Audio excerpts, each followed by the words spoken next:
Good evening, DWR Randomizer, and welcome to Week 5 of the 2023 Dragon Warrior Randomizer Tournament. I'm DK9146, and alongside me in the booth tonight is going to be Centroid41. And Centroid, we got a big playoff tournament implications race here with this Group 6. How do you feel? I'm feeling pretty good. This should be very exciting. All four of these runners have a chance to make the bracket.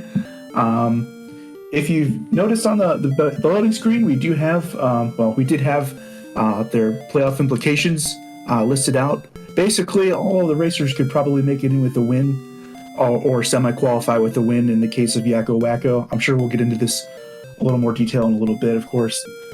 But yeah, we've got a random grab bag of settings tonight, right? We've got rotated dungeons, random chest locations, and treasure guards, heal before, heal more, etc. And a small map among a couple other things. Oh, absolutely. This is going to be fantastic. And as I see getting talked about in chat, you see that big flashing strength of 4. These runners with no spell to help them here are going to have to hope for a little help from the start, or else looking for some slimes. I mean, I'm sure chat wouldn't mind if they don't find some slimes immediately, but yeah, the runners are definitely going to be looking for slimes, red slimes. I mean, Drakies are even going to be tough to take down, but I'm sure the runners are also going to be hoping for any type of torches or fairy waters they can throw at these enemies, and we are off and running in this race. Absolutely. We're about to find out what's in these opening chests here. Question in chat, do they know their stats? No, they will not know until they look themselves, as we're seeing a couple do here. And we got some gold, and we got a torch. So that torch could be a little bit helpful here getting out of level 1 jail. Yeah, maybe they could get lucky and throw it at a Drakey or a Ghost or something. I don't think a torch is going to take down like a Magidrakey or a Scorpion, but it'll really help if they get into... Well, they do have 22 HP, which will kind of help out. The first thing we're going to notice is, with the random chest locations, you're not going to see the standard formation that you're going to see in the treasury all the time. Absolutely. Chests will be all over the place. We have a cave next door. It's Grave. We have Hawksness as the first town to the north. Not really helpful here. We saw a couple of our runners try to use the outside spell. That can get a little confusing. Need the return spell to be able to save that key, but here we go. We're not finding anything good yet. We have a couple runners trying to traverse some caves here. We have Tablet Cave as well, which led into the path to Grave Chest 4. We'll see if somebody... Oh, and a red slime! Yeah, this grave floor that Jeff is on is kind of interesting, because normally you walk in, you grab the chest, and you leave. But in this rotated dungeons and random stair locations, you're going to want to wind around to the bottom side and check out what's there as well. There's a couple chests and a couple staircases down there. Absolutely. We're going to see a lot of the dungeon pieces, most likely at least, that we typically wouldn't see in a standard race here. So, amazingly, Jeff got the crit on that slime for a big 3 damage, takes it down, gets some experience. We have RG at 4, we have Scarletshadoww at 4, so all of them just trying to get that last kill here to be able to get out of that jail and join Yakko at level 2, which did not help.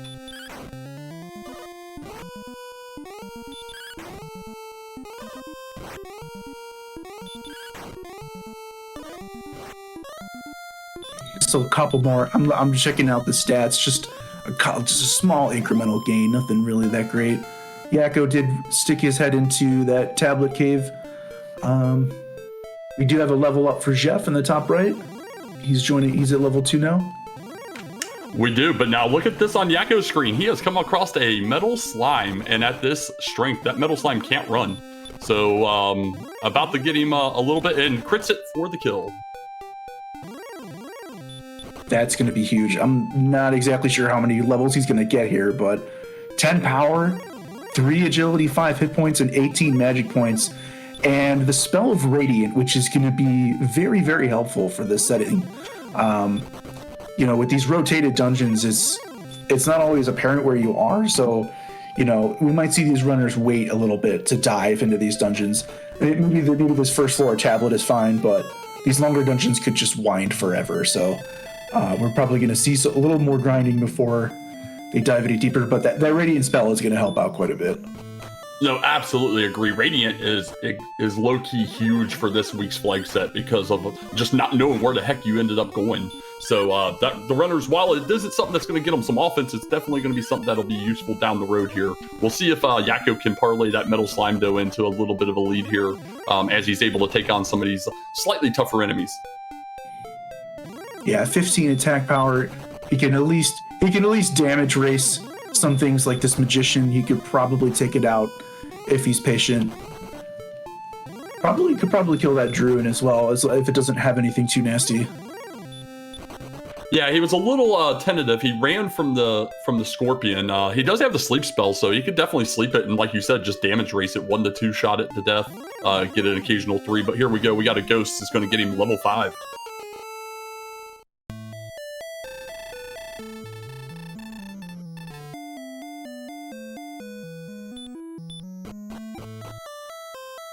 Still not great on the stats. 4203 did get the spell of return. Not that really is useful right now. I'm sure with the enemies around here, if they try to travel out too far, they'll have their free return from one of those enemies.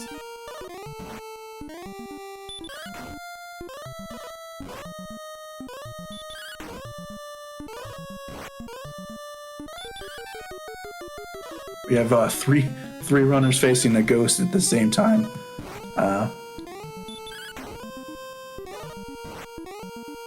Yeah, that was it's pretty humorous, especially knowing just how terrible this fight's going for him. As you see, they only have 5 attack right now, so many it's dodgings coming up on screens as we saw Scarletshadoww get taken out.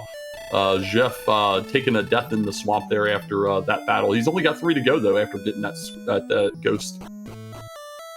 Looks like YakkoWakko has found, I believe this is top floor grave. Yeah, so and normally you go straight up to the northeast and find those 3 chests that are grouped together, but there's like 3 others on the west side of the top floor grave. He does get sent home immediately though.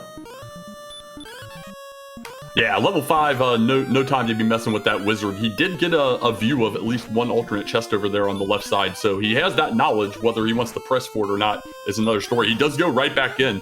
The one thing to keep in mind here as he runs into another wizard but gets away is that any of our 5 key items, the heart, the stones, the token, the Erdrick's armor, or the Erdrick's sword, will have a treasure guard, which is a mid to late mid-game range enemy that at this current level, most likely not going to be able to take it out even with that sleep. Yeah, that's a great point. So that might, and there's one right there. We have a wyvern showing up on top of that chest. It might have just been a coincidence, but I think that is a possibility. Yeah, he ran away and got booted back 1 tile. So that is definitely a key item there. Absolutely. You same thing that I saw there. Oh, no, none of the vanilla chests there at all. He didn't check the top. Decides to just reset out of there since he didn't get anything good. I didn't really think about these treasure guards that much, but that's just another reason to just chill in the starting area and grind a little bit more. Grinding early is always an effective strategy, but I think in these flags, it's just going to be, more common here. No, agreed. And I think Yakko needs to try and he's pushing a little bit here, but I think he needs to try and understand that how lucky he was to find that metal slime and parlay that into building this experience lead. Because right now he's just trying to press exploration, and exploration isn't going to get him any more stats.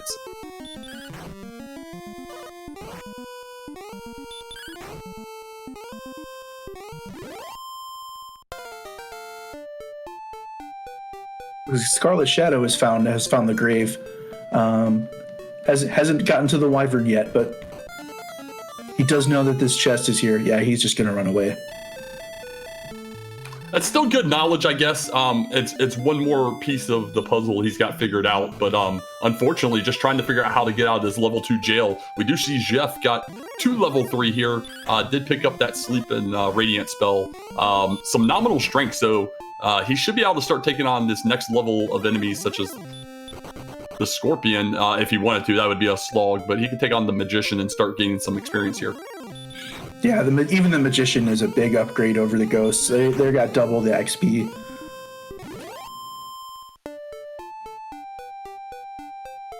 All All right, RG out of that level 2 jail, as Scarlet just needs to get that one last experience, 1 experience point shy of level 3, and what we know will at least not be absolute terrible. It's just tolerable now.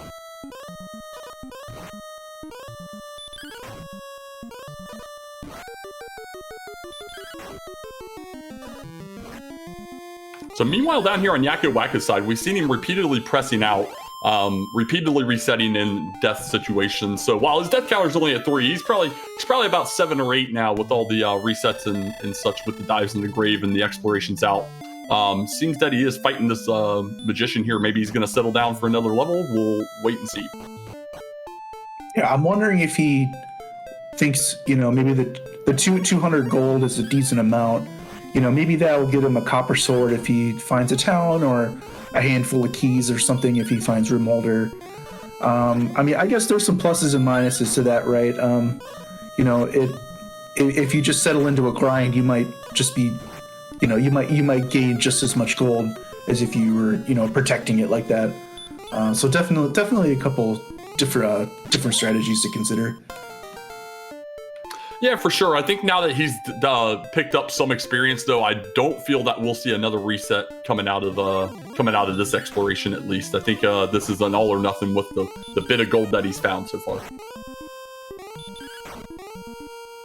Top 2 runners are catching up. We got level 4 on both RG and Juef. Scarletshadoww still at level 2. Sorry, So both RG and Juef have double-digit attack power, so they're definitely catching up to YakkoWakko in the attack department, at least. Oh, that might be why we're not fighting the Scorpion. DL2 breath we just saw on Jeff's side there. Meanwhile, Scarletshadoww does get the crit on that ghost and does get up to level 3, and will now be able to start fighting some things for real. Yeah, that's disappointing, because the Scorpion is a great enemy for the level that it is. I think in terms of the amount of hit points and time investment, it's one of the more efficient enemies to grind if you're at the level where it makes sense to grind on it. So having that out of the realm of possibility is disappointing, I guess. No, absolutely agreed, especially since this is still brutal through at least level 5 here. Meanwhile, we saw Yakko get out here, find an empty stones cave, aka the freebie cave over here. Did see another town on screen, but there is some nasty enemies in that part of the world.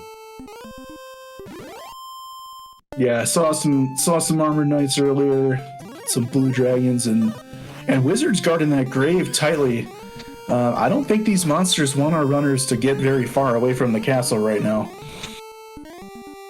Not at all. Sometimes you have to listen to the seed, and the seed tells you sit down and grind, as we see the other 3 runners right now all taking on some magicians at this point.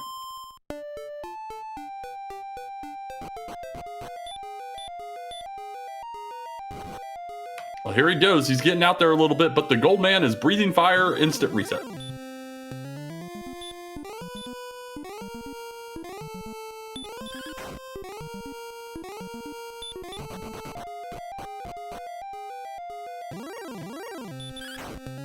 Well, we got a sighting of the fun police up there on Juef's side. I didn't see which cave he went into, where he ran into it, but obviously instant death. Surprisingly, he got a swing to land on it, though.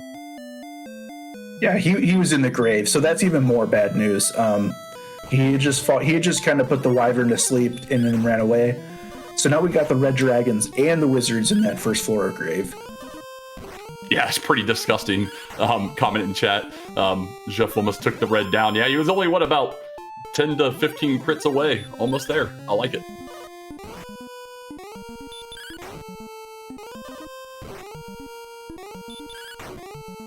Well, here we go. Yakko made it to that town after a few resets. Finds out it is Rimulder with keys.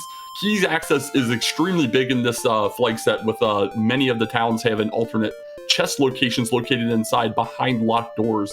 He will be able to pick up 3, and there can be up to 3 chests in this very town, 2 of them in locked cages and 1 in the little town hall area to the west of that area.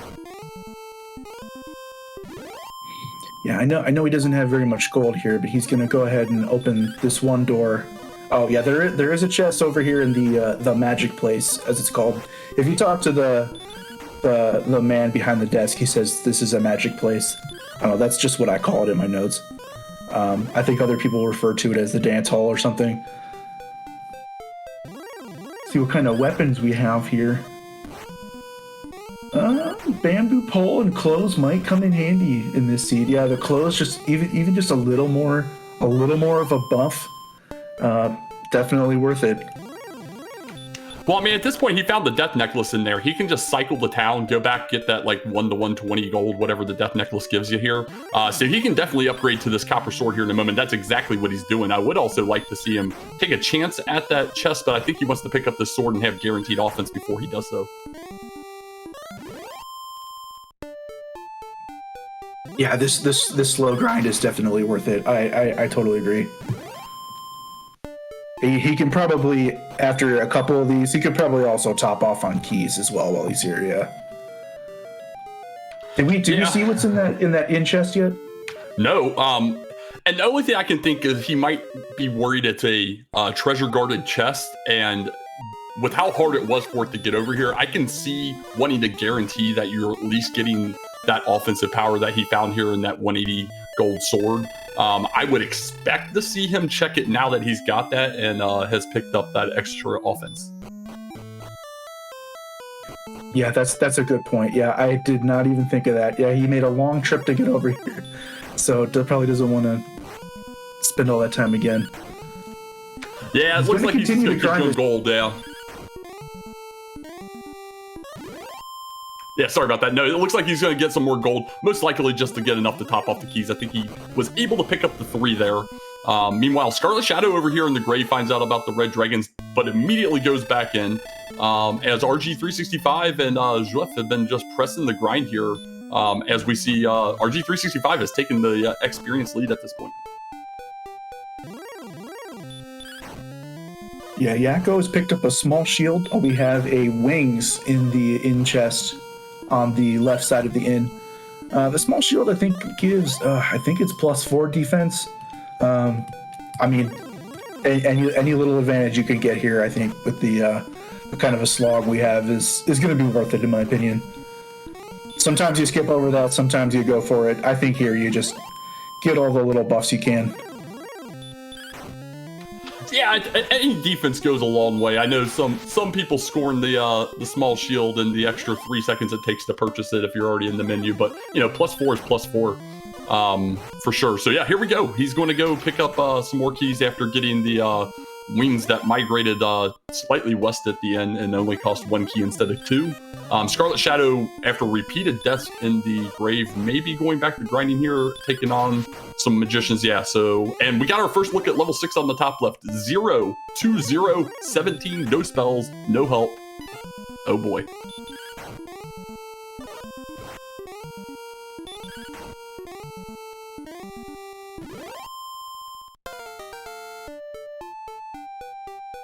Well, I'll tell you this. Besides the fairy float showing up, we got another treasure card in here. So we got a little more knowledge. So that's a second key item that'll be hiding in here. That sword play, while it did take forever, may ultimately pay off dividends with a +10 attack power over the rest of these runners. And we're going to have to go to at least level 7 before we find any sign of offense. Yeah, we have I think Beta Strep and Chilo have been noting in chat that fairy water might come, in very handy in this seed, especially with, you can throw them at the Wraith Knight and over that Wyvern in the grave if you can get to it. So yeah, like we might see a slow grind on the fairy waters if runners want to try to take on the treasure guards early. We'll see. That one chest across the barrier is kind of tantalizing, but they don't have any heals yet, I don't think, so they can't. Yakko can't get to that one yet. Well, we got Mountain in the basement, but most importantly, we got a metal slime on RG side. Except since they are based on the level he's at, he got 192 experience for that, jumping straight to level 7. Some nominal strength, but some big gains overall. Just no real helpful spells yet. Just got repelled. A decent hit point boost, decent boost to agility as well, which Yeah, I know agility is just a number, but I think this early in the game, it's going to help out quite a bit because, you know, you divide agility by 4 to get your base defense. And again, any defense boost we can get will help out.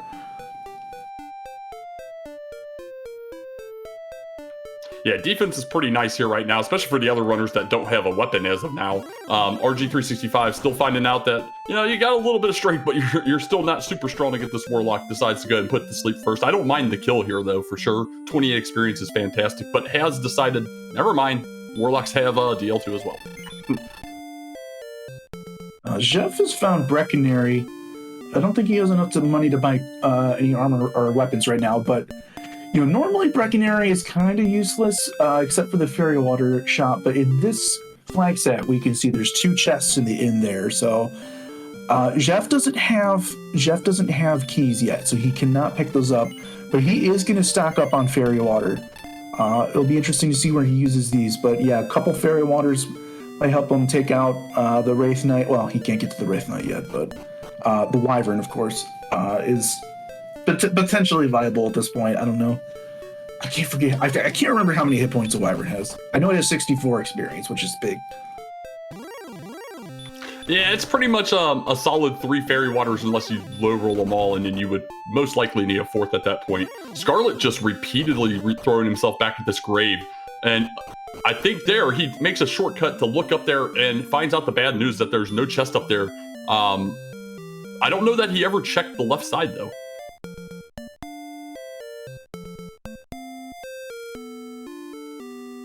Juef has made his way into Remolder, so he's gonna get the Death Necklace. I don't know. I think he's only got 20 gold left unless he's fought a monster recently, so I don't know if he's gonna be able to get keys yet.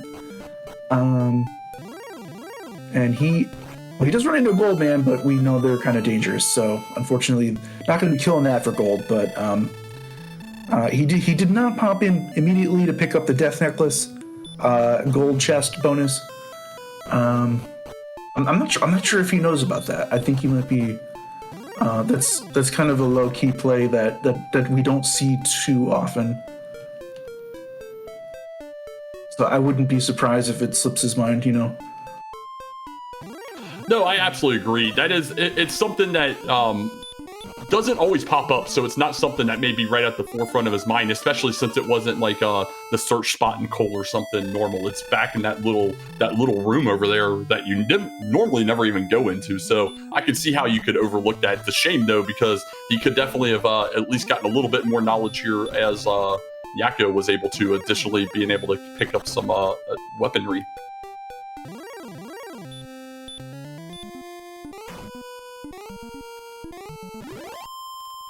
All right, and Scarlet gets the medal. He's up to level 7 now. RG over in these hills has found something he likes. I think Scarlet's going to come across Breck here, if I'm not mistaken, and there we go.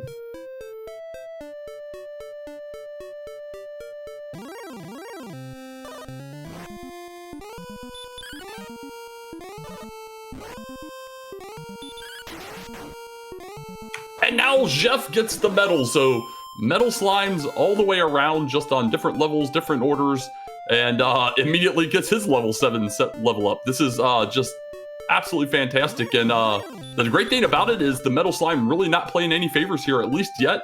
All the runners still in contention as a result of that. Yeah, since he got his a little later, he got 192 experience out of that one. RG365 has found Remolder as well, so he now has keys. So no, at least 2 of our runners have keys. I don't know if Scarlet has made his way into Remolder yet.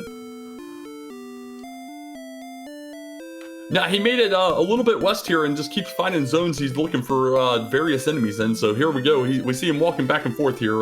Goldman not quite up his alley yet.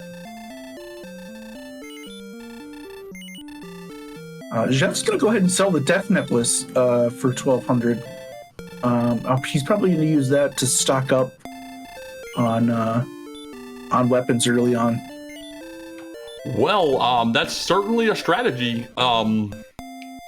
Definitely, if he can parlay that into some quick experience and some early experience in an early game, he might, as long as we don't need it on the back end, he'll be set, obviously. But if it's something that we ultimately end up needing, hopefully he builds himself a little bit of a lead to be able to offset that with an extra grind at the end.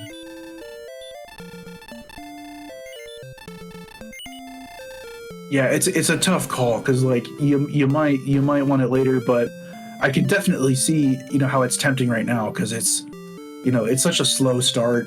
We're over 23 minutes in and still at level 7. He's gonna go into the shop, pick up his copper sword. I imagine he's gonna take a chainmail too, or the half plate. I'm sorry. Oh, he didn't get a armor upgrade. Sorry.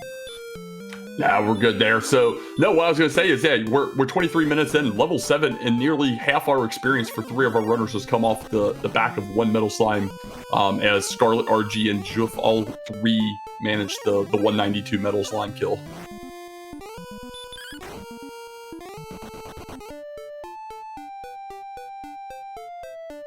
Oh, all right, here we go. Juef getting over towards Rim here. And has that golden hand and is going to safely make it. So he'll be able to get fully keyed up here after he decides what he's doing.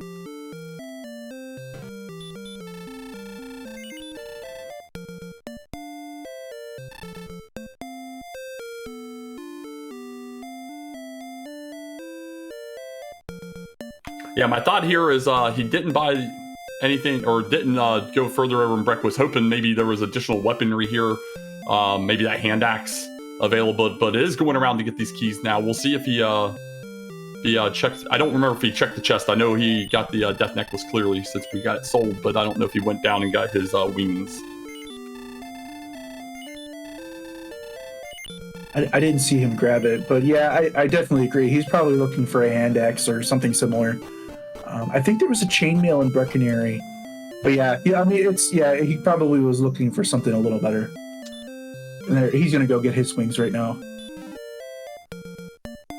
All right. And meanwhile, RG365 is here, going to go over to this death necklace chest, get the death necklace. We'll see if he opts to come back in and reset that for that nominal gold amount, or is aware of that as being a possibility.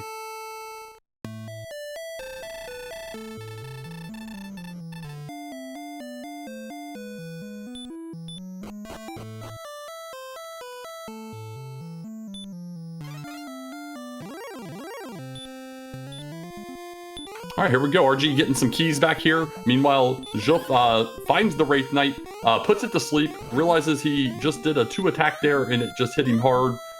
Maybe trying to get away here.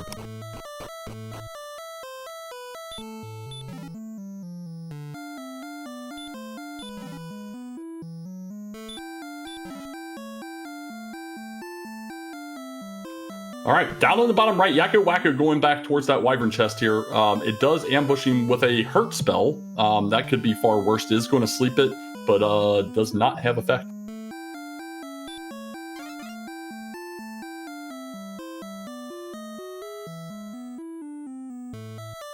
Imagine that missing 2 sleeps. I can't remember if any of the other runners, have tried it, but so far that's not a great ratio. We'll have to keep track of those over time. I'm sure we'll pull up the stats eventually, not right now, but he's going to try it again. Okay, so he got 1 to land, so it's at least 1 in 3. Oh yeah, the Wyvern most likely to go to sleep, but I love the fairy water play.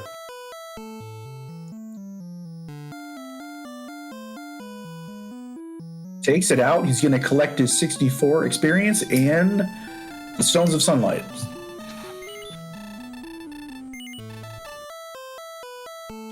Well, I mean, it's something we need eventually, right?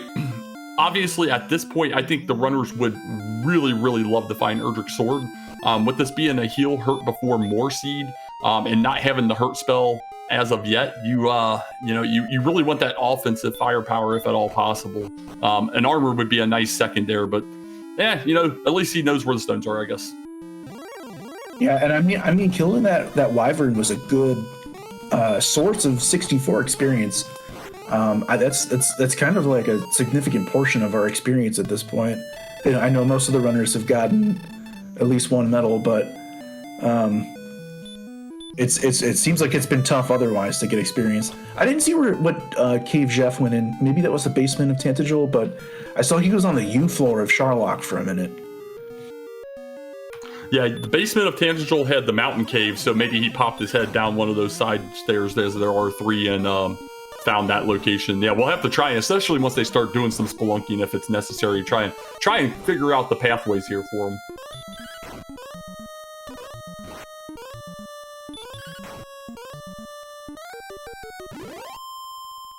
Also, on Jeff's side, get a look at this chest here in Hawksness. Just an herb. Yeah, it's still good knowledge nonetheless here. So yeah, Yakko, kind of we'll give a quick 30-minute recap here. YakkoWakko, the first of our runners to kind of jump out of early 4 strength pain by having pushed out exploration a little bit, found a metal slime at level 2, or at level 3. No, it was level 2. It was like 32 experience, I believe he got out of that guy. Regardless, whatever it was, bumped him up enough to start getting some strength, but unfortunately, the other runners also found them a metal slime, all at level 6 though, for 192, so they kind of surpassed him here, but nobody has really much of anything outside of a couple runners with copper swords and some dreams. Yeah, most of our runners have also found keys. I can't remember if Scarletshadoww has gotten to the back of Remolder, but I know RG, Jeff, and Yakko have definitely found keys in Remolder. We know where the Stones of Sunlight are. Stones of Sunlight are in the... I don't even know how to describe it. It's in that western maze on the top floor of Grave. Guarded by the Wyvern. Has anybody taken out the Wraith Knight yet? I don't think I've seen anybody kill it. No Wraith Knights kills yet. We've had one possible look at it with a sleep and then like a 2 to 4 damage range, and they noped out of that right away.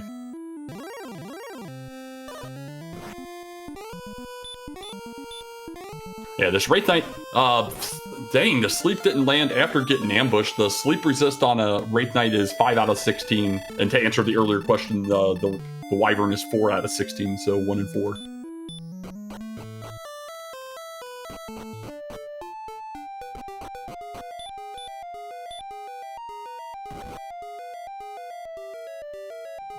Oh, was I wrong about the rotated dungeons? Is it just stair shuffle?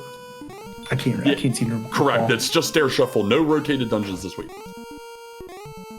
Maybe that's what I thought, but I said the wrong thing. But yeah, either way, it's difficult to keep track of. Oh man, couple fairy waters out there. Throws out a torch. Finds out the thing has heals, so he's gonna have to do some work to try and take this down still. Both RG and Jeff are trying to take out this Wyvern.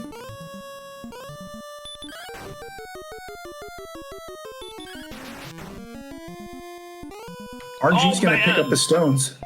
Sorry. Yeah, you're good. RG gets it, but immediately after that, Juef gets his critical hit on that guy and gets his stones as well. So I believe we have 3 runners with the stones now. I can't remember if they've gone down the floor in the grave either. I don't think any of the runners have tried that yet. Oh, Jeff has died. Well, unfortunately, as we've seen, that top floor grave is kind of loaded with wizards and red dragons. So exploration is kind of difficult at this point. Slowly getting easier. It absolutely is. At least we had Radiant early at level 4, I think. So, yeah, sorry, go ahead. No, you're good, man. Sorry about that. No, yeah, exactly. Exploration right now is just completely tough. They have a nominal okay amount of agility at 40, 45 for these runners, but just not a lot else going for them, to be quite honest. No offensive spells outside of being able to put something to sleep. Terrible weaponry for the 3 runners that do have a weapon. We did see a decent strength gain at level 8 for our runners on the left here. I think it was plus 15. So we see like Scarlet down here taking on a wolf. Obviously crits are always welcome and encouraged in the race, but found this little mountain section here that he really likes. RG365 a moment ago just crit a metal slime for another 255 experience points. So he's at about 1,000 now. So he's closing in on level 9. I can't remember if it's 975 or 1,000. for level 9. We keep moving back and forth between fast and very fast. I think it's 975. No, you nailed it, 975, and yeah, he's a poltergeist away if we want to do that kind of enemy math. But topping off his keys here, hoping level 9 finally gives him a little bit more wiggle room here. His exploration, while it didn't pay off for a bit there, has paid off in dividends with 2 big metal slime kills.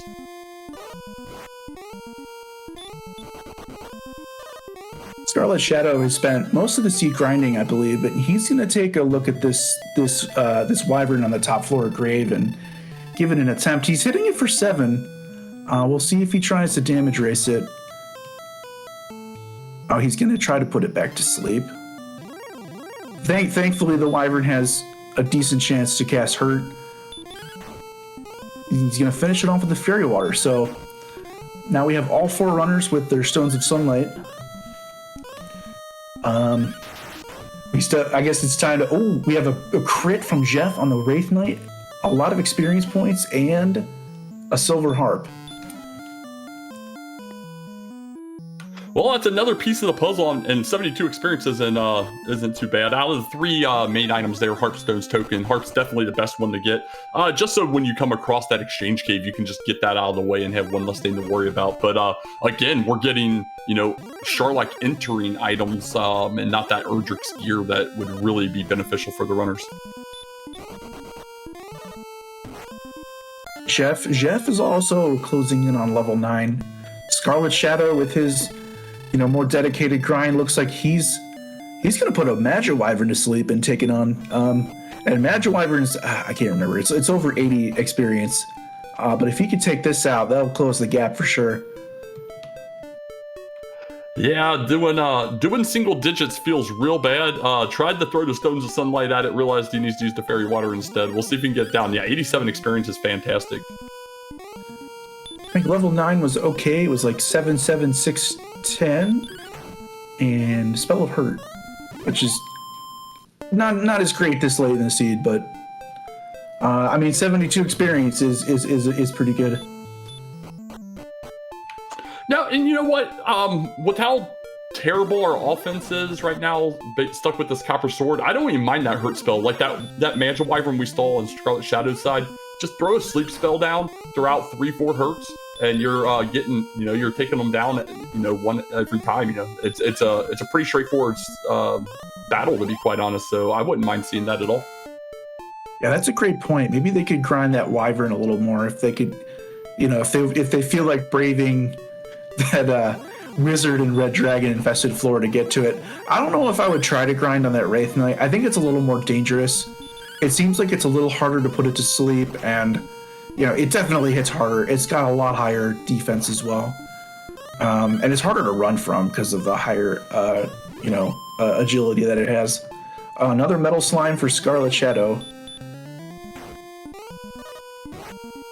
It's still there. It's still there. The brave little Metal Slimes this race, man, between crits and then hey, and it runs away after 2 damage.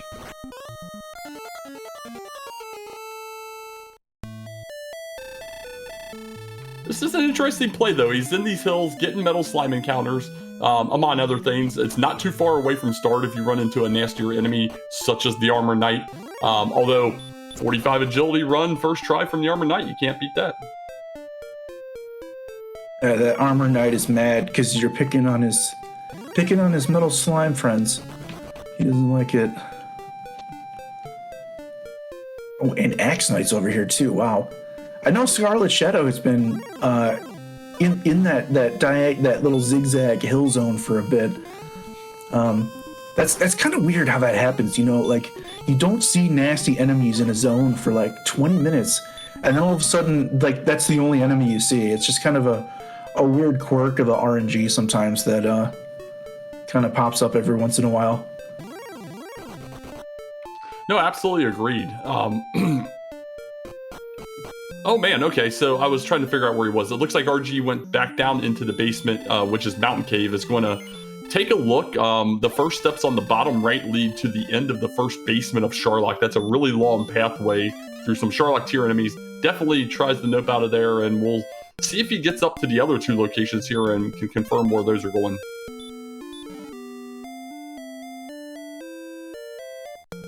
So the Breckenary Inn has a magic key on the left and an herb on the right side for Jeff.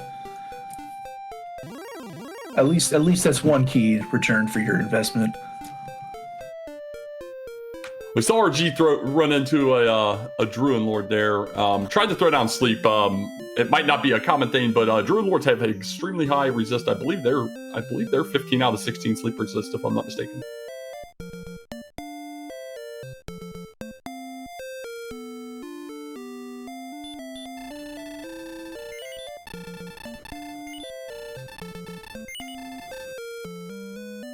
But he's not going to be thwarted. Right back down in the mountain after getting a quick refresh. We're going to see the top left stairs here. That's where our U floor was. We do see there is a chest on the inner U floor, which may or may not be accessible from any of this cave system outside of Charlock here. He does have that flute. Going to use it. Do have the speed hacks on this week, so instead of that typical 8-ish seconds that the flute plays, it just whips through real fast. That is DK approved.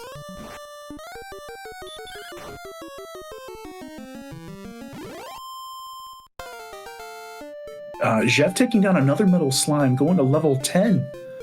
2 power, 3 agility, 0 hit points, 10 magic points. And that's kind of been a main theme here. It's just, you know, mid level ups. I mean, not bad, but it's every little thing you can get counts. But we'd love to see more. I think at this point they would love to see some healing. My goodness, we do have heal, hurt before more, but no heal yet. Now, they can get heal and heal more on the same level, and the further we go, the more likely that is to happen here. Meanwhile, a couple updates here. We saw RG365 on his previous excursion in here, found a golem with sleep and hurt more, so that's not an ideal situation here. Oh, the right side steps take you to the inner floor of the U room, so there is a chest up here on the top left if he goes up here and gets away from this golem.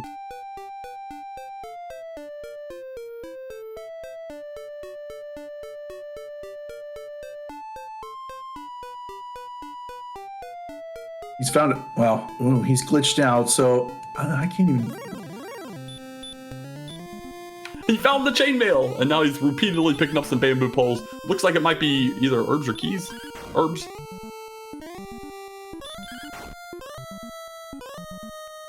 Probably herbs, because I think he was basically maxed out on keys already.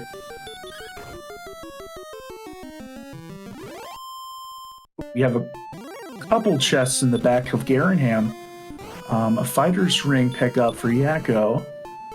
And he's going to go ahead and slip that on.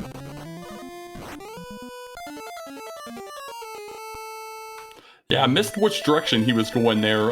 Does throw on that. Oh man, that shop is just terrible.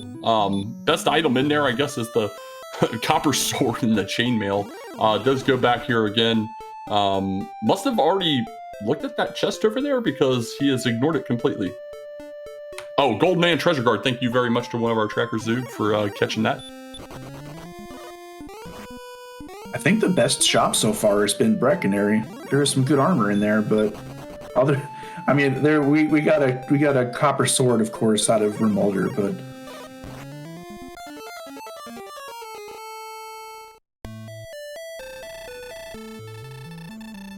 well, he goes in, gets the chest out of swamp here, comes back out, decides that he wants to try and go through. We'll see if he can check the top half of this and ultimately where this may lead. But finds out about that DL2 for Druid Lord again. Haven't we seen the, maybe I'm mixing seats together, but have we seen the top side of swamp already? No, maybe that not. was our first view of any swamp so far. That might have been a practice seat I did today then. Sorry about that.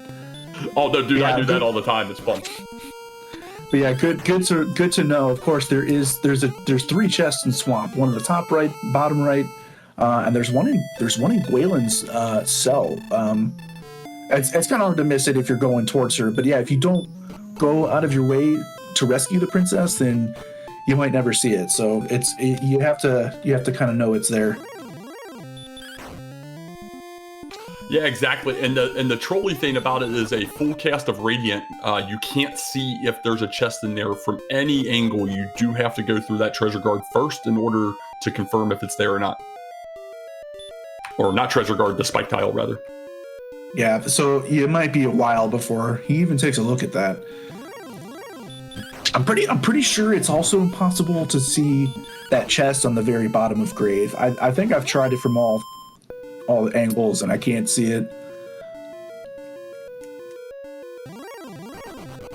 No, I believe you're correct on that one as well. I haven't ever really paid too much attention, but it's something I think I would have noticed going through the other spots. So, yep, confirmed in chat as well. So, well, let's see what happens here. We have lots of runners grinding. We have lots of runners exploring. And now the exploration seems to be the biggest focus. We've got Juef up here at level 10, as we noted before. With that sizable experience lead right now, about 500 experience over RG365, taking on some of these nice lower mid-tier enemies such as this Droll Magi, putting it to sleep, 3-shotting it, 4-shotting it, with just his fist right now, unless he picked up a hidden weapon that we didn't see.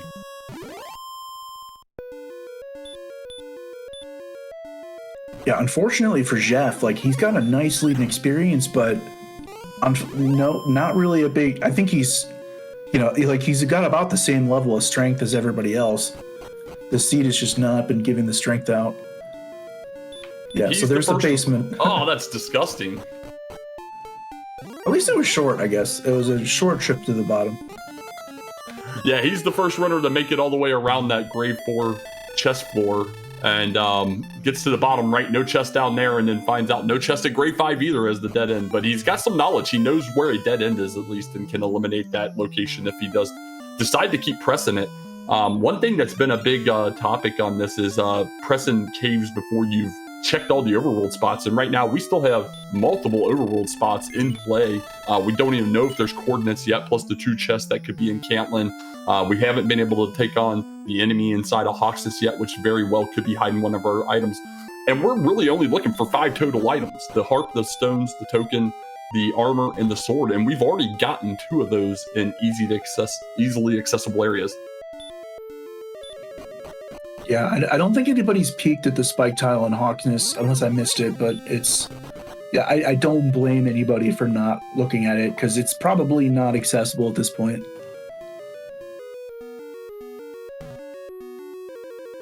All right, so we got Jeff up here. He's the first one that's going to try and get through this basement 1 of Sharlock. That long, windy path had a really good hero walk and is successful. So we'll see if this leads anywhere. And it does lead to further Sharlock and a chest. No encounter gets some gold.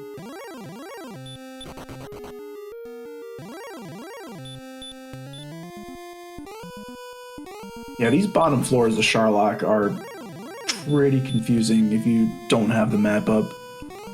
I'm scrolling through the map. I can't. Oh, that's floor 4. Yeah, that's the 4th floor or 3rd basement, which leads to the dead end chest. Some more fairy water. Yeah, he's decided to press this exploration down into this extremely dangerous zone here. 4 total stairs here. He's already got 2 of them figured out. The 3rd one leads to the next floor down, and 3 more locations that could possibly have something. No chest here, or we would see it on the bottom left right now. Now he has a lot of branching paths to pick. Oh, and now he's got like about 12 different ways he could go. So two of the huge hubs in Sharlock and the big hub in Grave. So I guess the good news is that the more weird stuff like this we see. Okay, so now we have two ways to get down to Grave 2. But the more of this we see, the easier Sharlock's going to be. Another windy Sharlock floor with Armor Knights is going to send him home, unfortunately. Yeah, no, and you nailed it with that. The more mess we see outside of Sharlock, the easier it's going to be for them in the end game once they do get to Sharlock. And I think that's, in my opinion, why it's most critical for them to get that experience right now and get out there. We do have RG trying to take on this gold man. Actually puts it to sleep, and it has some decent sleep resist, so should be successful here at this point. And there we go. We'll find out what item number 3 is here, and we've got the token. We do know where our 3 quest items are now, and that's 650 gold could come in handy for sure. He's in like large shield range, or getting close to where he could buy maybe a half plate or something. We do kind of have a slow gold grind in Tansigil as well. If runners, why is there an NPC on the wall? What is going on there? Did you see that lady that was just walking around so what happens? Yeah, so what happens is when you're in a town and you have an encounter with a treasure guard, because by design there's never enemies in towns typically, it confuses the visual of the NPCs, so their hitbox is actually where it should be, but the visual of it can go through walls and doors. It's actually pretty hilarious, as you noted. Oh, so she's really still indoors, but her spirit, so to speak, is out of bounds. Yeah, she hates people so bad she's going through walls to get away from them. Do not talk to me. Do not even perceive me. All right, RG went through swamp, comes out the north and finds our staff of rain, and he's gonna be Sharlock eligible with a jerk turn in. Which have we seen the jerk yet? I don't remember. We have seen Sharlock, of course, but yeah, I don't remember seeing the jerk. But of course, like, if you see the jerk, you're probably going to nope out really quickly. So there is that. So yeah, that gold man that he just ran into, RG365, that is immediately breathed fire and took him out. So just seeing how well that fight went for him in Garenham. No, absolutely. It's just amazing how terrible some of these enemies have been to these guys. We've had multiple DL2s. We had sleeps with Hurtmores. Somehow we're getting a 316 sleep to land on that gold man, and it stays sleep locked for him, which is just freaking hilarious. So yeah, this has been amazing. We had an early lead again by YakkoWakko, who's just unfortunately fallen way behind on the strength of the other runners fighting some of those metal slimes to get them through some of those rough level 6, 7, 8 areas there. But Juef has dedicated himself back to this little hill grind over here. Is creeping up towards level 11, about just shy of 200 away.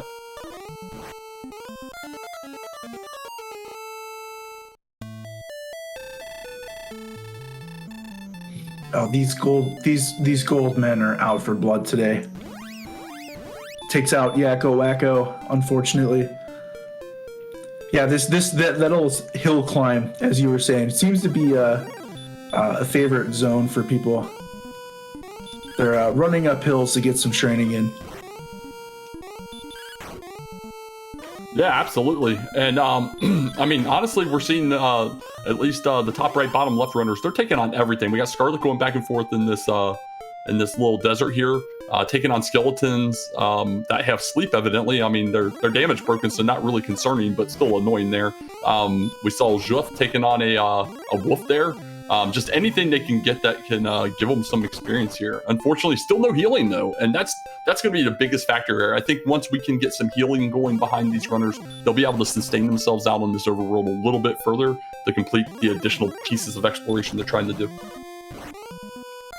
Yeah, it's like I think the main source of healing has literally just been herbs and Breckenary, and even that kind of sucks because it's it's a long trek through the town just to top off on herbs and stuff. So it works, but yeah, definitely having a heal spell, because I think they have decent amount of MP. Like either heal spell would be great right now. Obviously, heal more would be better for battle, but we have a coal sighting on YakkoWakko's side. He's waiting for that guard person to get out of the way, and we have a werewolf treasure guard. I don't know if anyone's killed one of these yet, but he's able to put it to sleep. It's not taking a lot of damage though.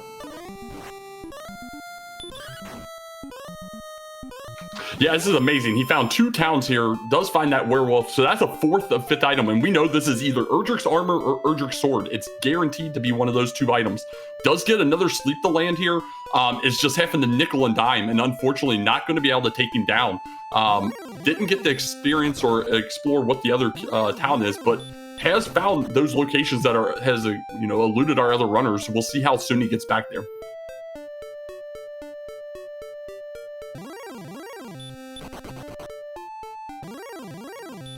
Yeah, that might be better if he loads up on fairy water. I'm not sure. I'm not sure physical attacks are going to kind of do it at this point, unfortunately. No, definitely not. And as noted in chat, I just saw that a minute ago too. Scarlet got yet another metal slime to rocket him up to near XP tie with Juef here. Both right on the doorstep of level 11.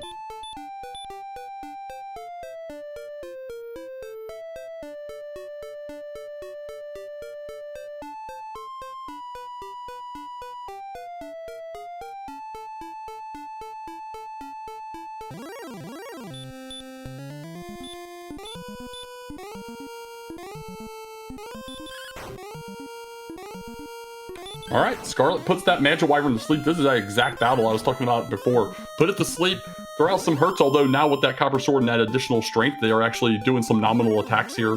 Does go back to the hurt after seeing an 8, and stay to sleep. This will be our first runner to level 11. Let's see what we get.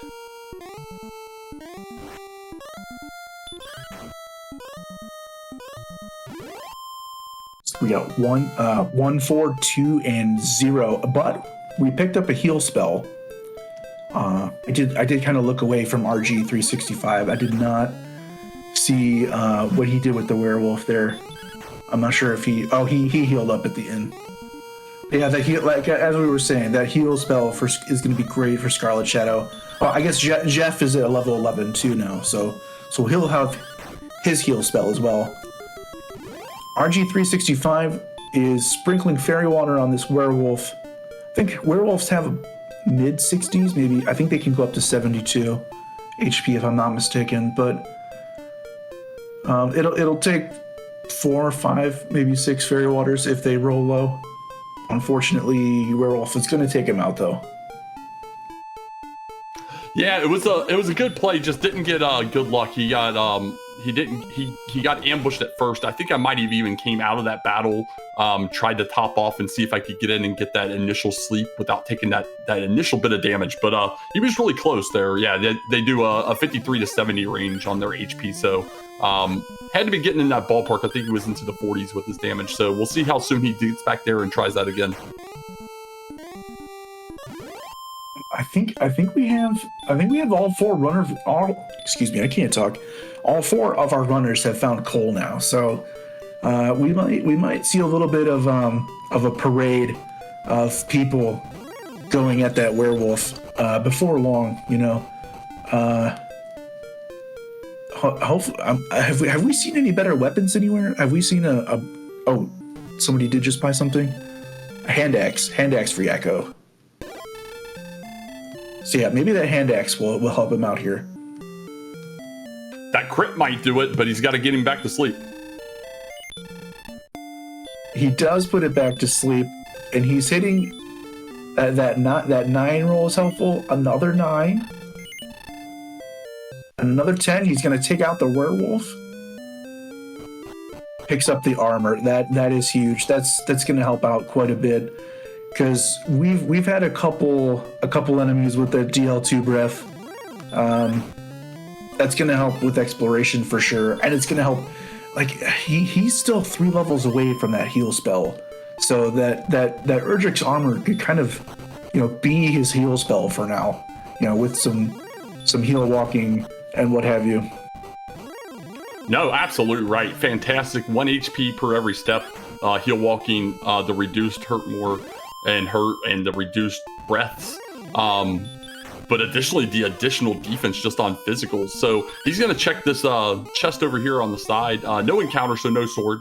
The big thing here now, and this is my favorite situation with this flag set. We now know where the heart, the stones, the token, and the armor are. but we have no idea where that sword is. How in depth in this overworld search do you want to get on that sword versus just grinding and maybe checking inside Charlock once you get down in that basement? Yeah, it's a tough call, and I know if I'm in this position, I'm just probably freaking out. Like, where is the sword? I have no idea, dude. Yeah, because it's going to be easy to second guess yourself because there is no right answer, especially with the mixed, jumbled up dungeons and everything. I guess the one thing we won't see is the bottom of Charlock for a while. We won't see that until they get the rainbow drop and they make that trek down there. We won't find it on accident, is what I mean. We could pretty much see every other chest location in the game, though. No, for sure. I mean, and we still have search spots out there. We've only cleared Cole.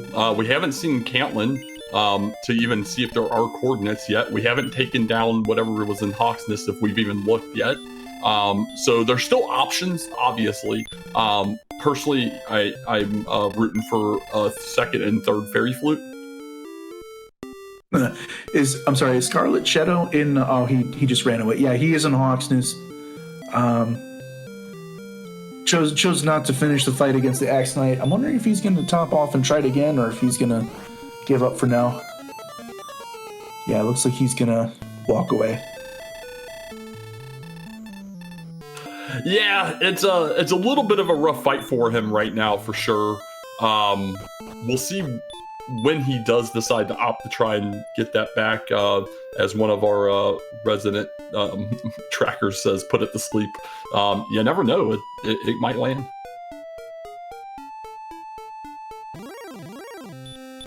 RG365 taking another attempt at the werewolf. And we have Yakko. I think this might be up. He finds level 2 of the grave is...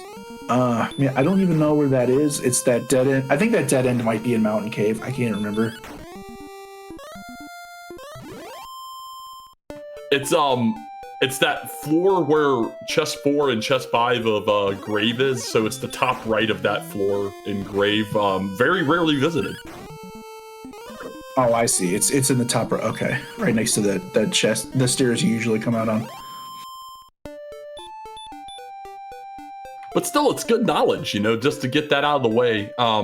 Just needs to...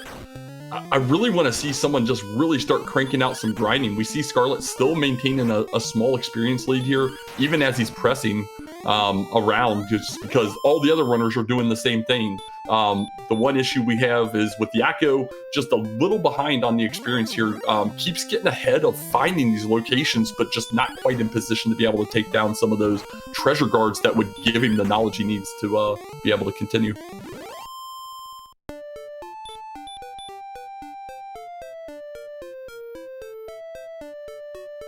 I see RG365 did take out the werewolf, though, and picked up his Erdrick's armor. RG365 has killed all 4 of the treasure guards. I think he's the only runner so far that's done that. Yeah, and as you've noted, we still have no idea where that sword is. Could be anywhere. It seems... I can't remember which dungeon is which, but it sounds like Grave is pretty shallow. Well, there was I think the Mountain Cave might have been short. There was one dungeon that was just ridiculous with the number of stairs you could pick from. I can't seem to remember which one that was, though. Yeah, I believe that we did get that in tablet, if I'm not mistaken. But now you got me confused too. I can't remember. But yeah, Grave was definitely, it was an instant dead end. Scarlet comes up short on that werewolf there. Has the knowledge though. At this point, we'll see if he decides to go ahead and press back. Just had some bad sleep luck there, or tries to look elsewhere, as still hasn't gotten keys.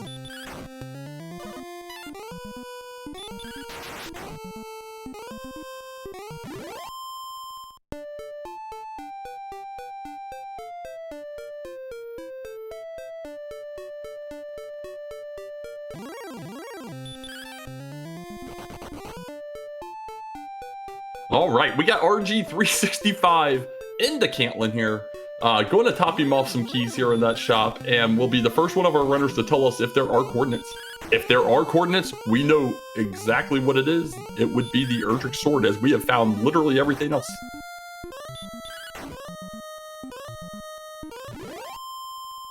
Yeah, I don't think we've taken out that Axe Knight in Hawksness. So yeah, I guess that would tell us, this would tell us if that Axe Knight has anything there. Thou must go fight, which of course means there are no coordinates on the overworld. The other thing that Caitlin will be useful for is probably going to have a lot more access to weaponry here. So if RG checks all the shops and sees something he likes, he may decide to go back to Tantegel and, you know, top off on that. There is a 700 chest in the treasury. I don't know. Yeah, I don't know if he saw a broadsword in there or not. But I would definitely try to pick up a broadsword if I saw Kalen. Yeah, I agree. Right now, we only have the hurt spell. We don't have much going for us. Does remember he never checked this chest here in Hawksness. Not a bad play. It can be very easy to overlook chests that you saw earlier, but didn't have the keys to access. So good looking out. We still would need to be able to possibly, from other checks that we have besides Hawksness's search spot, we have the check in Swamp Cave back by the Princess, which we haven't been able to check yet. We did verify no other town chests remain at this point. I love this Magic Wyvern fight for him here, but yeah, he's got the most knowledge out of any of our runners right now with 4 of the 5 key items. A little bit more offense would be huge for RG.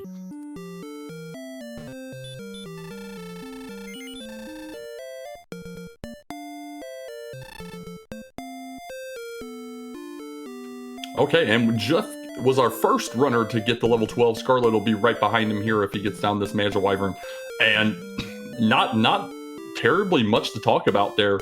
What we got, 4207. No new spells, so no heal more, no hurt more. A lot more grinding ahead.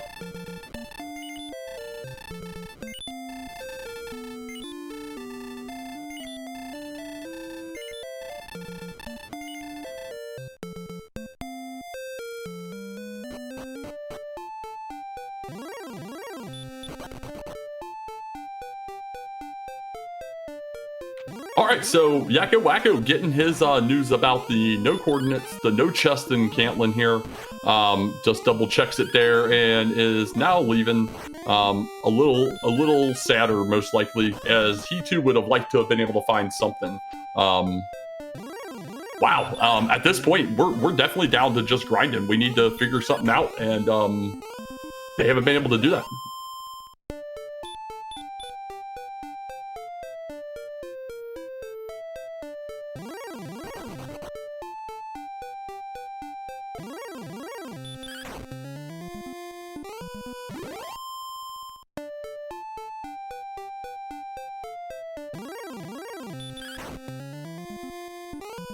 All right, so Yakko's picking up his Staff of Rain there. Just trying to get a little bit of progression as he gets greeted by a DL2 Breathing Gold Man there. Luckily, he has his armor in place, so did survive that and is able to walk it off here.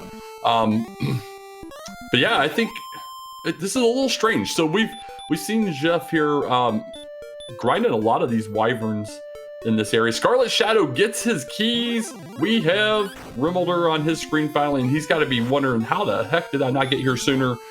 Just straight west and a little bit south.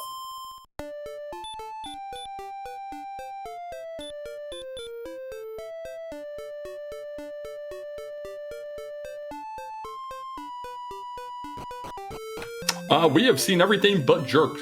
We definitely saw Tablet earlier. A couple runners did walk down there. I do not recall what was in the next floor. I just know it was bad enough that they walked right back out at the time, or hit outside.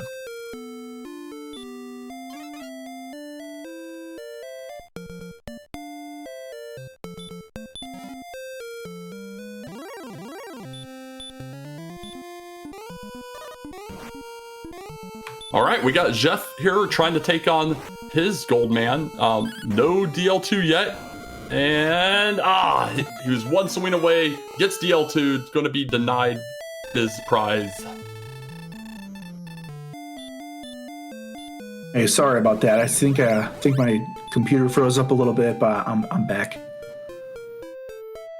No worries. Glad to see that you made it back.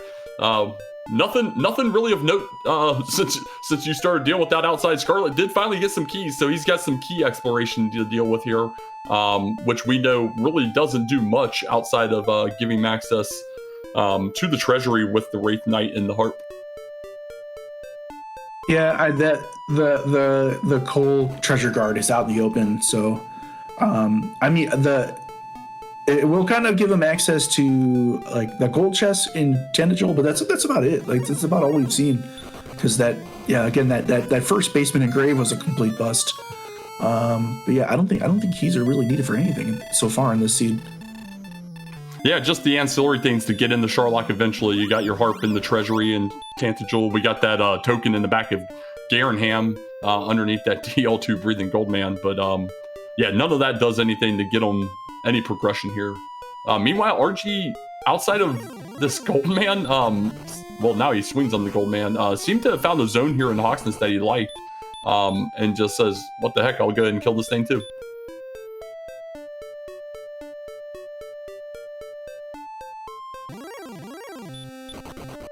Probably just wanted to teach it a lesson, but I don't know. That 650 gold is tempting. I will say that. Here we go. He's got that Magic Wyvern on his mind, and that's a fantastic enemy right now. Very sleep susceptible. Is doing some good work here. And there he goes. He's one more of those away from a level at this point. And holy cow, Scarletshadoww just got another metal slime. This is borderline on absurd for some of these runners here. The unfortunate piece is Yakko still was the first one of our runners to get a metal slime and hasn't gotten one since. He's been up to a couple of hit swings on a couple I've been watching, but just has not been successful at getting it down, which ultimately is what's led to his inability to keep up on the experience at this point.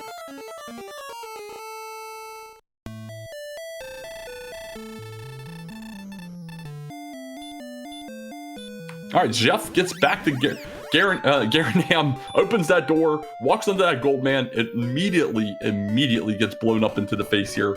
It would be very, very good for Jeff to come across Cole, but he's working with what he knows right now. Cole, get that armor from beneath that werewolf would be huge for dealing with that gold man. Yeah, I can definitely see the thought process, because hey, that he doesn't know what that chest is, but if you know, that could be the sword for all he knows, you know. Scarletshadoww's gonna find he's gonna find the back of Garenham. Oh, did he just one-shot that gold man? He's gonna pick up his token.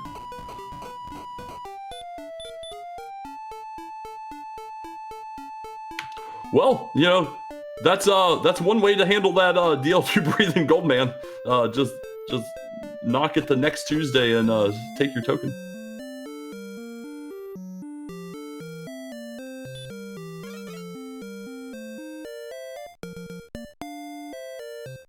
All right, here comes Jeff. Round 3, swings, instant DL2.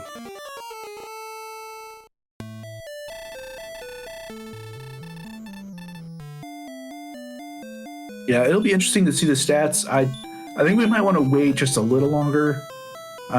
Maybe we'll wait till all 4 runners get the token before we throw that gold man up there. But I really want to see what the sleep percentage and what the DL2 percentage is. Yeah, there've been some, I'll call it fantastic enemies, I guess. Oh, there we go. We got it on the screen there. So 50% fight, 50% DL2. That's disgusting. 13 out of 16 sleep resist. Oh, is that vanilla? I don't know if I can't remember if sleep gets randomized in. I know sleep does not get randomized, so that is the standard resist. Okay. I think it's stop spell that does get randomized slightly. I can't remember. How bad is that? Nah, yeah, Dude, it's certain stats that we don't. Yeah, I get that confused myself. But yeah, you are absolutely right. Stop Still is the one that gets that does get randoed on all of these. So Scarlet continuing his exploration of all these door locks now that he's got his keys. Picks up his what was it, the harp there beneath that Wraith Knight? Yeah, harp beneath the Wraith Knight. Gonna go back here, find out the disappointment in this chest, and probably go downstairs, and we'll see if he decides to dive. I'm very curious if he's gonna press this.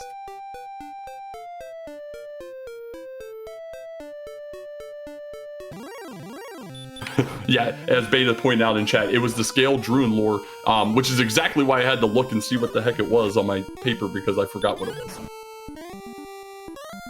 Yeah, we know what a Druid Lord looks like. I don't know if we know what a Druid lore looks like. Maybe an artist could show us what that looks like.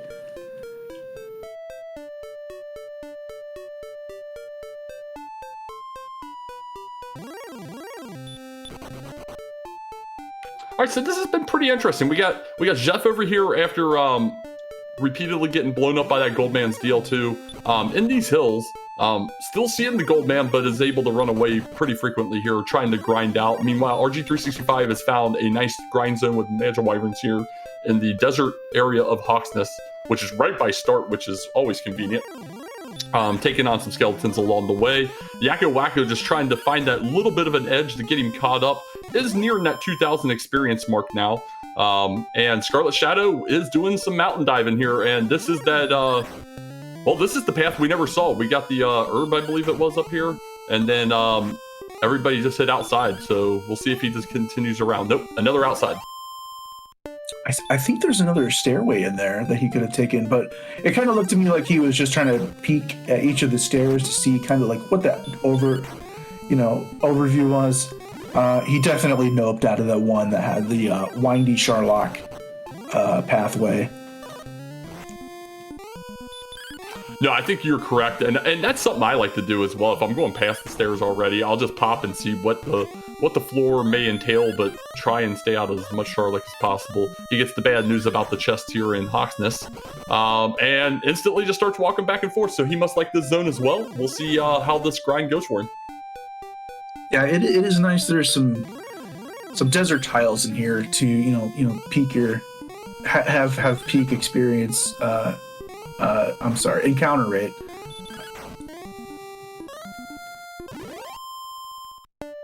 Well, he kind of walked back and forth for about 10 seconds, said, heck, no encounters, I'm out of here, and starts heading west. We'll see where he ultimately lands. Meanwhile, the top two continuing that grind. We have Juef over halfway to the level 13 at this point. Meanwhile, RG's about to join him on level 13 in a moment. And wow, RG has definitely started to close some of that experience gap here. We'll see if that continues.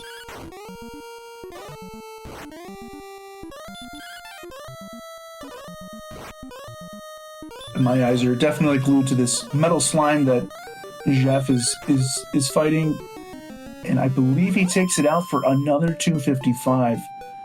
He's still a ways away from 13. I believe it's 4125 that he needs to get to. No, you're absolutely right. 4125, so about 150 away at this point. But man, the metal slime's just dropping left and right, and picking up the wyvern in this hills on top of that metal slime opportunities, definitely paying off big time. So yeah, about 100 to go, and we'll see what level 13 brings. Maybe we'll actually get one of our more spells. Yeah, but I guess hats off to these runners for doing the best that they can with this limited, this slow start, being creative and taking out whatever monsters they can. They've definitely been playing up to, try to take out monsters that are out of their zone a little bit, using sleep and fairy water to take out monsters that they wouldn't be able to just swing away at normally. I think these runners are doing great so far. No, I absolutely agree. Meanwhile, Scarlet goes into Cole here. Did not see him actually walk to the tile, and he wasn't lit up with having our armor yet, so Maybe wanting to check these chest locations first before checking if there's something on the spot, I guess. And Jeff got level 13, some mediocre stats, but he got hurt more. We see he makes a beeline for the Axe Knight in Hawksness. Don't blame him. He's going to 1 hurt more and 1 attack, claim his 130 experience points, and finds nothing, unfortunately. So we're still looking for that sword. But man, this Axe Knight is going to accelerate his grinding, though. He's about to take off.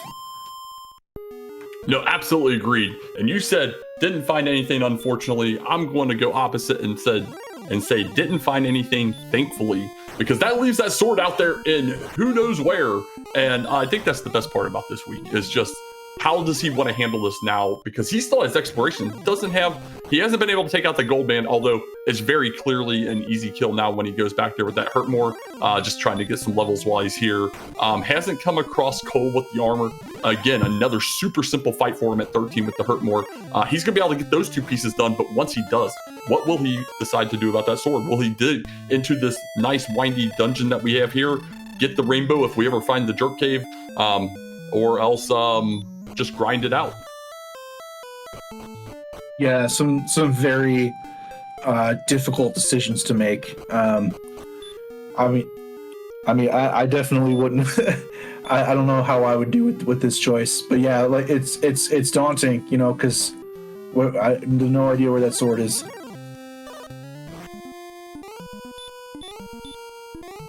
You could dig that mountain cave for 30 minutes and find nothing.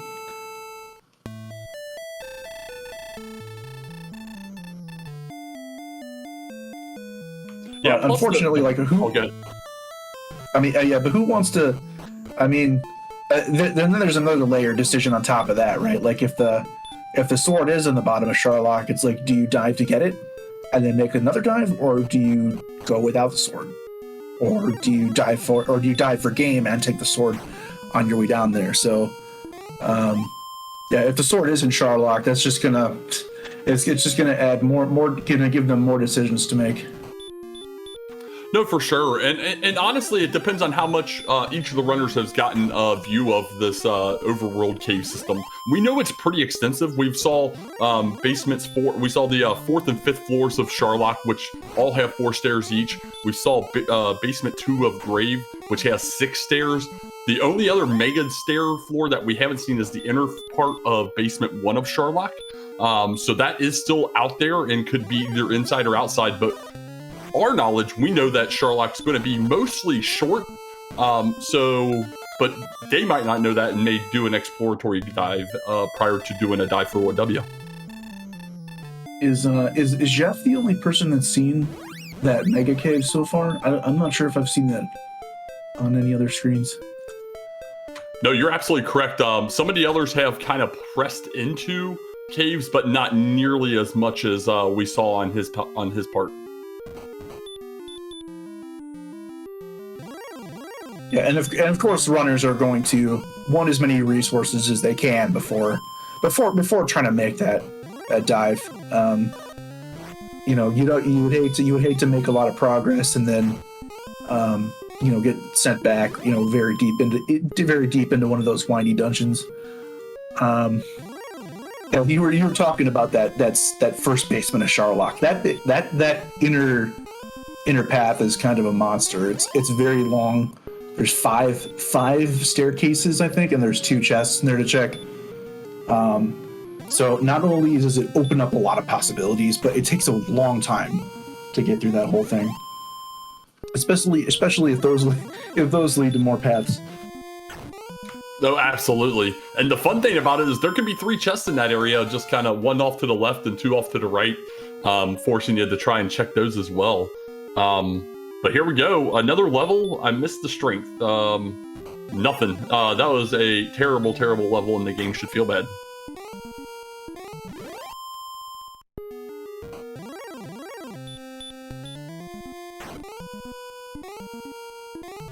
Well, it looks like he will be camping out here for a little bit longer. So he will be seeing 15 before too much longer. Only spells he doesn't have are Snap Spell and Heal More. Heal More would, of course, be very welcome, but... Oh, hey, we have a jerk sighting from YakkoWakko, and he's going to pick up his Rainbow Drop. Yeah, so we got 2 runners because Scarlet saw it right before, but unfortunately hasn't done the Harp Exchange yet, so wasn't able to pick up the Rainbow. But yeah, the first runner that's going to be Sharlock eligible here is YakkoWakko. Hits return immediately, goes in here to Hawksness. We'll see what he decides. Obviously, at this point, he just needs the sword, but we'll see if he... what he wants to do. Is he going to grind this zone? He needs some levels to be able to get this Axe Knight, basically, and find out there's no sword. RG365 was right behind Yakko, and he picks up his Rainbow Drop too, so... RG is a little closer to level 13 where he's going to get that hurt more. Yeah, he might...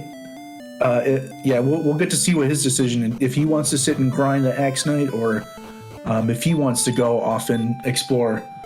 I do personally like the idea of just sitting here a little longer. If maybe waiting until you get the heal more before you take off, looking for the sword. I don't think the sword is really going to help you with your grind. It's definitely something you want, but I do like the play of just sitting here and killing Axe Knights over and over.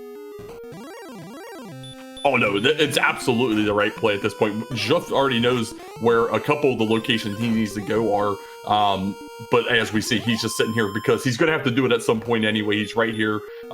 Doesn't hurt to just go ahead and get your heal more, make your overworld a little safer when you do push out. And we see the power of this hurt more Axe Knight grind. RG was about 700, 800 experience behind Juef when he went into that Axe Knight grind, and now he's about 2,700 behind. So he's gained about 2,000 experience over RG in that same period.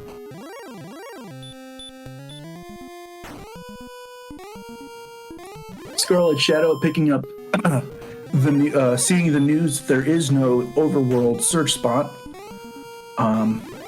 So that's one more thing crossed off his list. But again, yeah, pushing him towards diving the mega dungeon.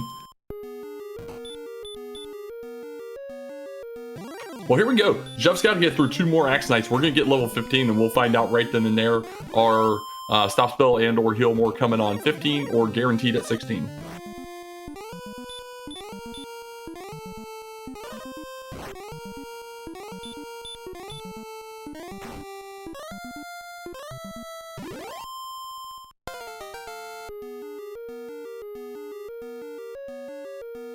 And we have 4, 8, 7, 6 no spells. Some okay stat gains, not great. Not really helping us with the grind. So it looks like everything's coming at 16, I guess. No, absolutely. We'll get our heal more at 16. At level 15, we definitely would be preferring to have a little bit more HP than we're currently at in our 60s right now. So we'll see if 16 can start delivering. But clearly, at this point, unless 16 is just a ridiculously high level, we're definitely grinding a few more levels at this point. Yeah, because like it seems like a lot, but if you're let's say you're halfway through some ridiculous floor, and some monster decides to ambush you and deal 2 breaths. Now you're 1 DL2 breath away from death, and what do? Do you try to out heal more? Do you run? It's not ideal. I mean, if you have the armor, of course. I don't think that Juef has the armor, does he? He might be the only player without the armor so far.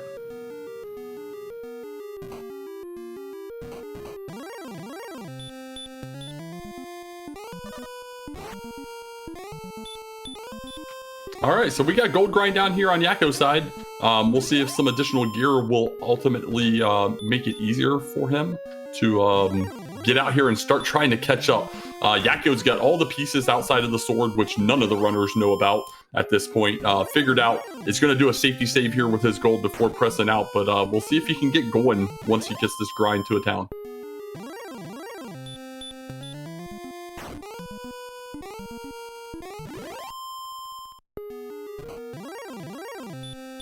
All right, so this is the part of the race where we buckle down and we're gonna start watching a lot of Axe Knights dying.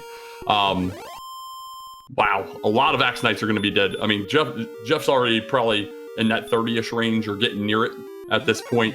And the others are gonna start catching up to him fairly quickly here. The one thing I wanted to point out that may have gotten lost or forgotten over the course of the last hour and change is just remember, if it ultimately comes to, and it doesn't appear it will at this current time yet, if Death Necklace starts to come into play with that low strength, remember Jeff has sold his Death Necklace and does not have access to it anymore.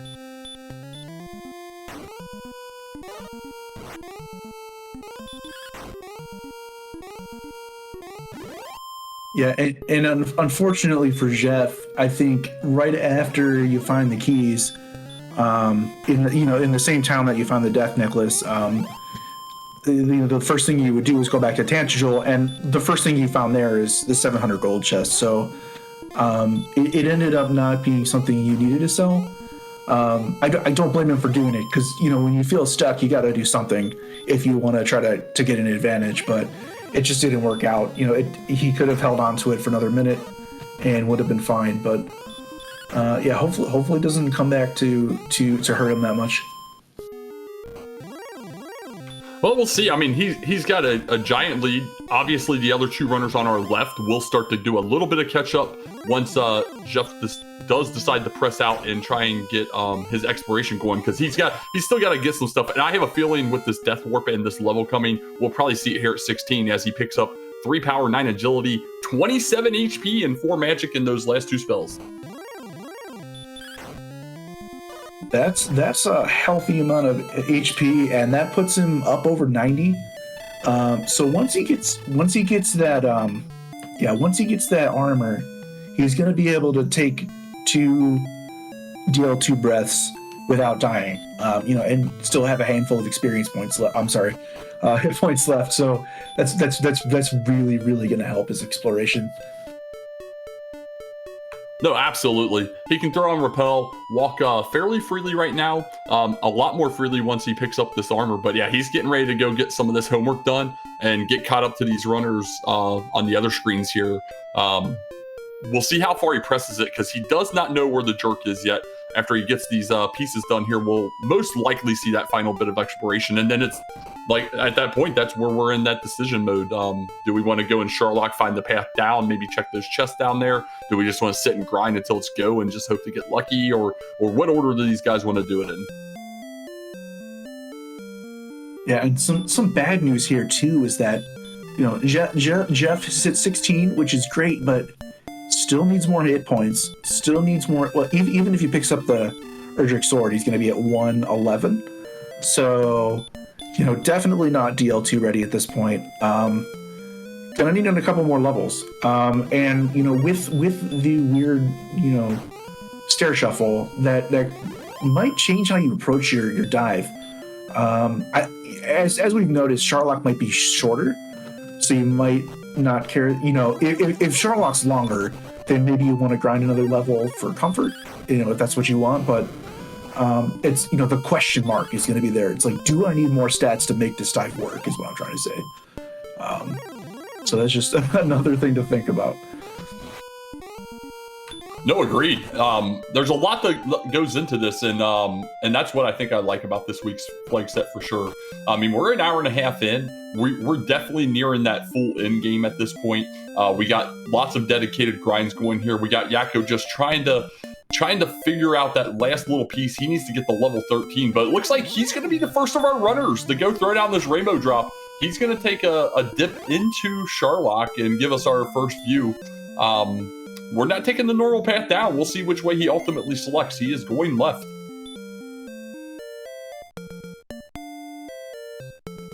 It's like Jeff is taking out the gold band and picks up his Erdrick's armor. I'm sure Chad has strong opinions on whether you go left or right here in Sharlock. I personally would go middle just because of reflexes, just muscle memory.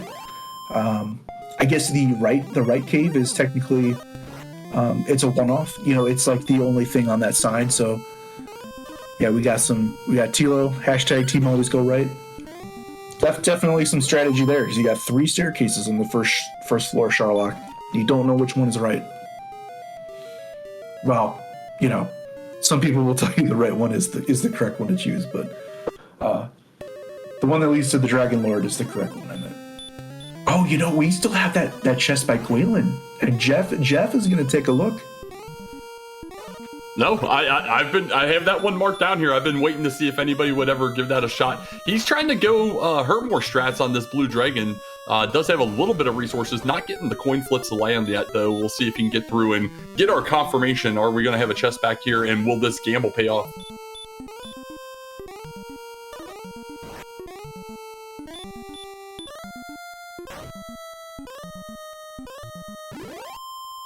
Takes out the blue dragon with a hurt more. I think blue dragons are 7 to 16. Maybe 5 to 6. It's either 5 or 7. Yeah, nothing by Quaylen. Looks like he's going to go ahead and pick her up for...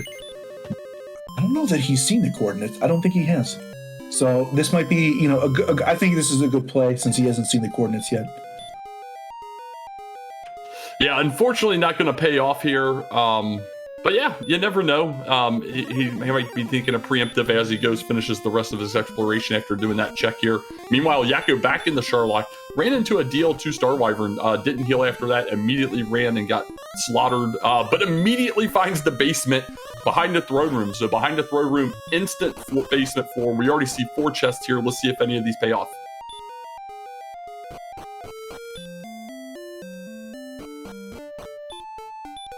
The treasury is about half empty because those chests are scattered elsewhere. We have a dragon scale, gold, and a magic key.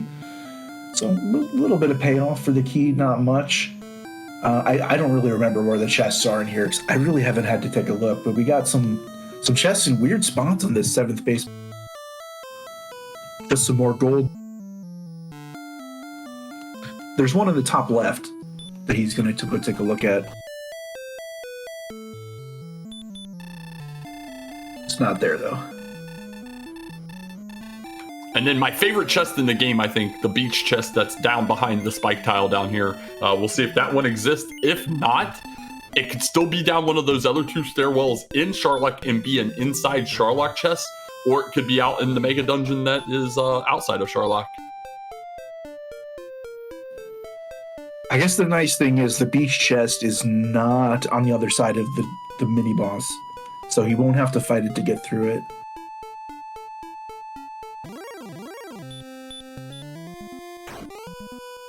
Werewolf is giving him some issues. Yeah, the issue here still only at level 12, so no hurt more yet for 1 more level. So, and not quite enough defense as of yet, I believe, to be damage breaking the werewolf. So, but does get through it finally with a big 6 HP left.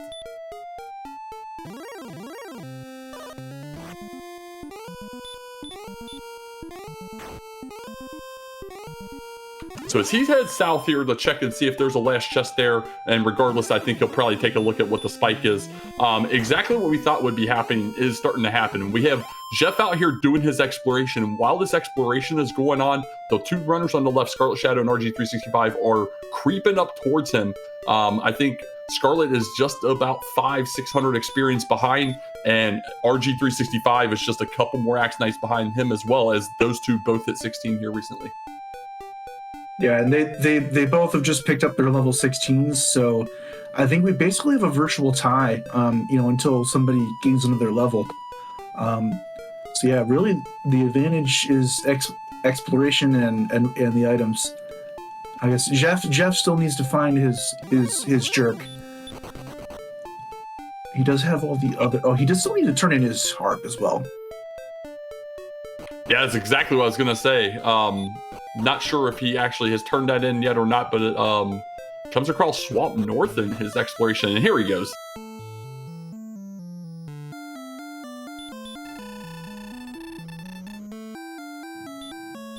RG365 is going to make a trip into Sharlock as well. We'll see which direction he decides to go, and he's going to take a left. I'm a little confused on this because I was thinking it might be like a dive and grind. He's definitely He's definitely fighting here, but he has no resources. Not opting. Oh yeah, 1 MP. Yeah.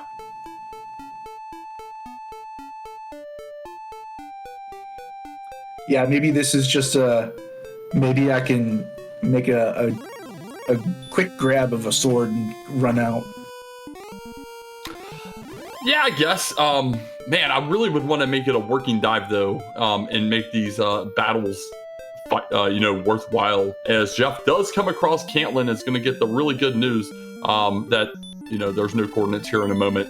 As RG365 finds out the good news about Star Wyverns with DL2, and Scarletshadoww takes our experience lead and is quickly heading towards level 17.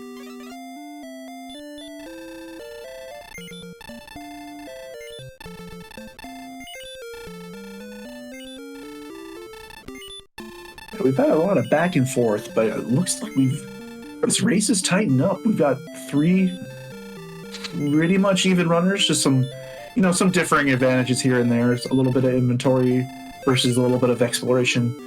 RG's going to the right side on this dive, making another dive into Sharlock.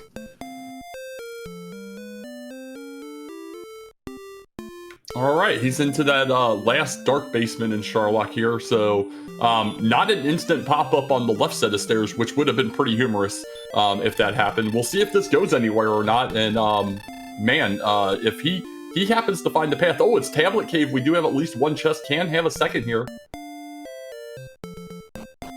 This will be a nice little break from the Sharlock enemies too, so that's one kind of another twist to this, is that you can have a break. This floor is not going to have any enemies, but if you go into the mountain cave or you go into the grave cave for a little bit, you're going to be out of the Sharlock zone for a minute or two. And we have seen a decent amount of Sharlock, but there's still a lot of Sharlock out there to find, because you don't see a lot of it during the standard randomizer, and even in vanilla playthroughs, you don't see most of Sharlock.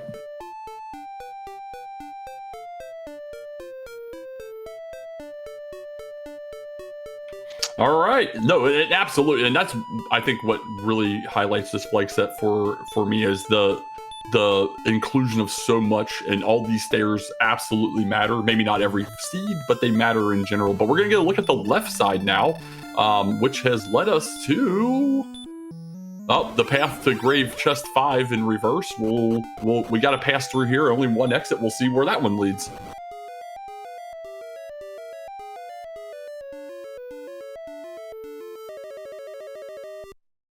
I don't think there's any chests in this path either, so it'll just be a one.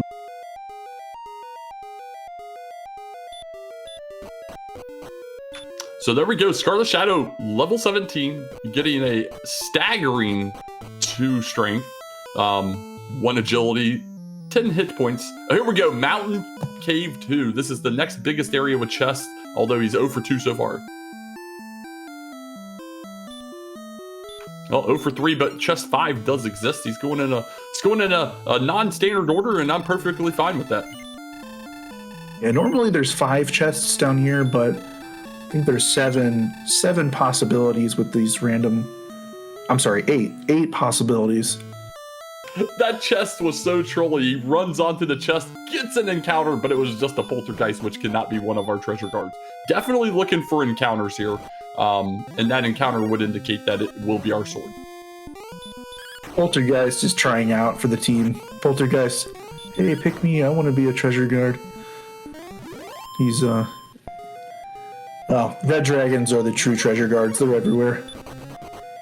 But yeah, you want to check the east side of this floor. There's another chest hiding away over there.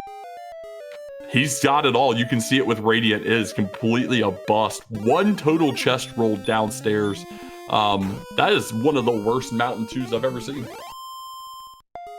Just a cursed belt, so really nothing useful. And he's so unsure if that's actually what's going on. He walked around a second time just to double check himself, but he's going to outside. And with that knowledge, we know the sword is in the external mega cave of doom somewhere. Yeah, I don't think RG has done his vanilla basement 7 of Sharlock. We know what's there, but he's going to probably make a quick sweep of that floor and nope out. No, absolutely agreed. He's got several checks to go through down there, but yeah, ultimately going to come up short of anything unless we mistrack the dragon scale, because that's the only thing of note that was down there at all. Meanwhile, Scarletshadoww just continuing this grind, noting 17 was absolutely worthless. And based on how slow that strength is coming along here, just furthers and furthers that the sword is almost going to be a requirement. Question in chat: have we seen Judge's Table? I don't believe we have. It's going to be a dead end somewhere in one of those mega caves, which I believe YakkoWakko might be in right now. And Jeff is, I believe, also in the mega cave. Yeah, they're both pressing. We just saw the inner floor of basement 1 of Sharlock, so which we already knew had to be here based on our Sharlock exploration. So we'll see who figures out the path to wherever the heck this chest is going to be. We're seeing some repetitive areas that we already saw on the initial dive earlier, but we're seeing some new stuff like this middle floor here. We did start to go through here and died on this floor earlier, so we'll see where this leads.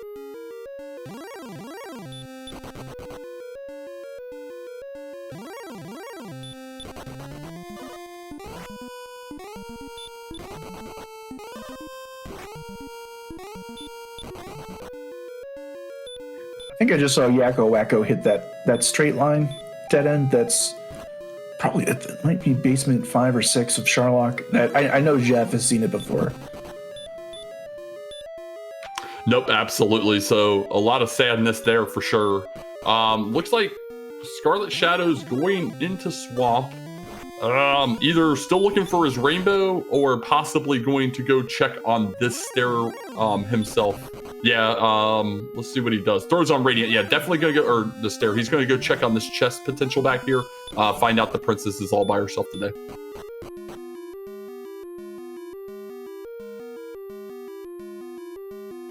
And I'm gonna use some of my channeling. Thank you. I was gonna say, YakkoWakko, please turn on some Radiant for yourself and for us both.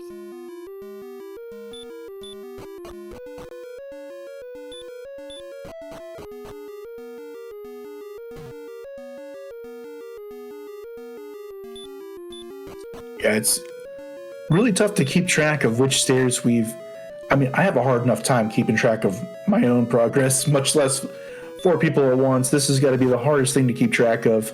4 people doing long cave dives. I kind of have a little bit of a system I'm using for this, but it's really just like numbers and lines, and really bare bones. I don't know why. I have no problem with the stairs. I can't do a map for my life, but the stairs it's like just all in my brain. But I've been wanting to see this. Jeff heads over to the east side of this room where there are up to 2 checks. There is the top right one there. Doesn't immediately go check it. Finds this dead end in the bottom right of Mountain 2. But that's got really good potential for us now.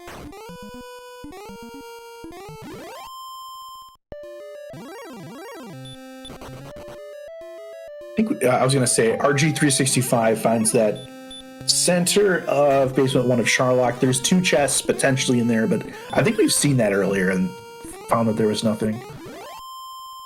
No, you're absolutely right. I don't remember where, but we definitely saw that earlier. Let's see if there's an encounter. There we go. Our sword, top right of the inner floor of basement 1. Second to last check, if I'm not mistaken. The only checks that we hadn't got, or yeah, we had 2 checks left. We hadn't gotten to the judge's table, and we hadn't gotten to that like inner dead end floor of grave that I noted at least. So very nicely done. Still got to do some grinding. We know we need at least 18.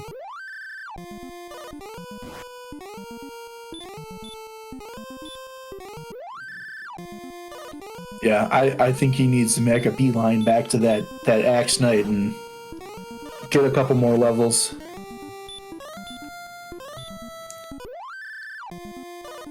Yeah, he's playing the fast fairy flute for this for the Screen Dragon. That's just not, giving him the death warp. There it goes finally.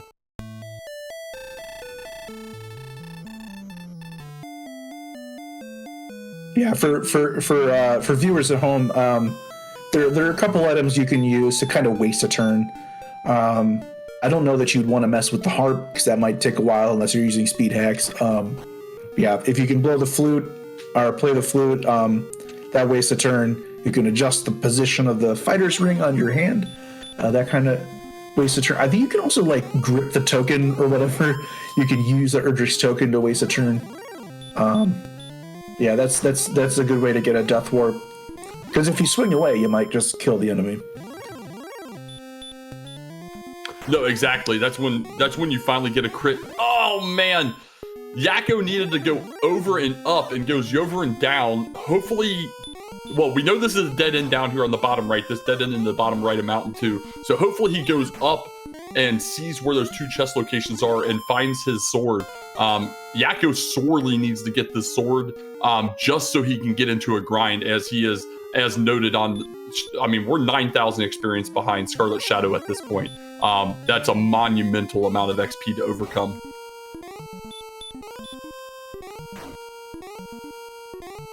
And we can, for people viewing on the channel, in a couple seconds, hopefully yeah, there we go. We've flipped over to the stats so you can see Juef is only at 113 attack power, not enough. The hit points are okay, magic points are decent, and agility is pretty good.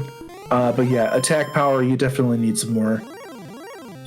Definitely want to mid 120s at the very least. Could potentially use some fairy water strats if you want to load up on those. So what you're telling me here is that level 18 that came with, I believe it was 1 strength, 1 agility, 3 hit points, not going to probably help us out here. Oh, yeah, I didn't see that. Yeah, that's probably not going to help either. That would put us at 114 attack. The thing, unfortunately for Yakko, is he's kind of behind, but he's also using his strength agility build, so he's going to have a harder time finding strength too. I'm sorry. Wait, what am I thinking? No, he's going to be fine with the strength. It's the hit points. So hit points might be okay. Yeah, when he gets to 18, he's not going to have 104. He will have probably mid 90s, maybe low 90s. Yeah, he's going to need at least 96 or 97 hit points before he wants to dive. Yeah, and he's settling in. He has nothing else to do. He's going to be here for a very, very, very long time. The fast math that always just uses 8 Axe Knights per 1,000 experience. So do your math there. He was, what, 9,000 behind. So that's 72 Axe Knights to catch up to Scarletshadoww, who still doesn't have ghost stats. Yeah, and I guess I wasn't trying to say that strength agility is a bad choice, but it just depends on the random stats. The seed, it just didn't particularly work out. No, agreed. In my opinion, I think it misses much more than it possibly hits. Although, honestly, with us going to at least level 19, it's a non-issue in this particular seed, unless Death Necklace comes into play and you needed that little extra bump of HP, which I still think it'll be hilarious if Death Necklace comes into play just to see what the move from Juef is here, as he's going to be our next runner to go into Sherlock. Scarletshadoww immediately makes the turn to go north here. It's going to get rewarded with that sword in a very quick dive.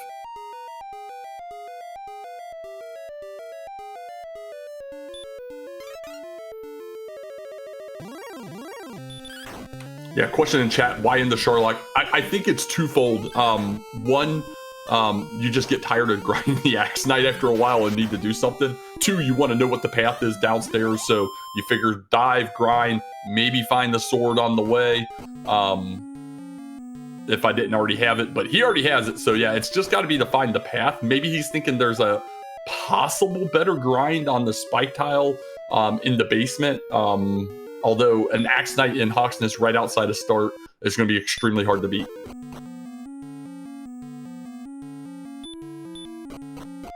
Yeah, I guess Juef has not seen the path through Sherlock yet, so My thought is he's thinking there's a potential this could be a long dive, and maybe he can pick up some XP while he's looking around. He is going to make short work of this castle though, because we have seen it's pretty short. So he will get peace of mind pretty quickly, and then maybe he'll nope out and go back to grinding. No, absolutely. So let's kind of look at the playoff. It's been so long since we started. We're almost 2 hours in. We got a lot of grinding. We're going to have Jeff find the basement here in a moment. Everybody's kind of wrapped up with stuff. So just to recap, what is in store and what's at what's at risk for these runners right here. So basically, RG365, Jeff, and Scarletshadoww, if they win, they are guaranteed into the playoffs. Yakko, if he wins, he would only be semi-qualified, but most likely to be able to get in, depending on the result of several other races. Scarletshadoww and Yakko, if they do not get first, are eliminated though. And then RG365 and Jeff are eliminated if they finish third or fourth. So, these are the pieces that these runners are facing right now. So, Yakko has to win. Scarletshadoww has to win. Both of them being at that 10 and 10.5 points respectively there. So we'll see what happens here. Scarlet in a decently commanding lead, almost to level 19, just needs those little bit of extra stats in that strength category or that HP to jump a bunch for the death necklace. Yeah, it's also going to kind of depend on what the other runners do this week, of course. I think we know enough to where if, somebody with 11 points wins and gets 16, they will definitely make the playoffs. 3 points will put them at 14, which is, maybe they make it into the tiebreaker situation, but I guess it's still very early in the week. Do you happen to know what the tiebreaker situation is? Is it a play-in, or is it just kind of a whoever has the best buckhold score? I have, if the points are tied, it's a play-in. But big news at level 19. 6 strength, 39 HP, instant death necklace range. Maybe it should still be doable for Jeff up there without the death necklace, but doing 122 without. Grab some fairy waters if you're Jeff once he gets there, and doubles for days hopefully. Meanwhile, Scarletshadoww should be in a pretty good position if he does ultimately use the death necklace at 132 attack.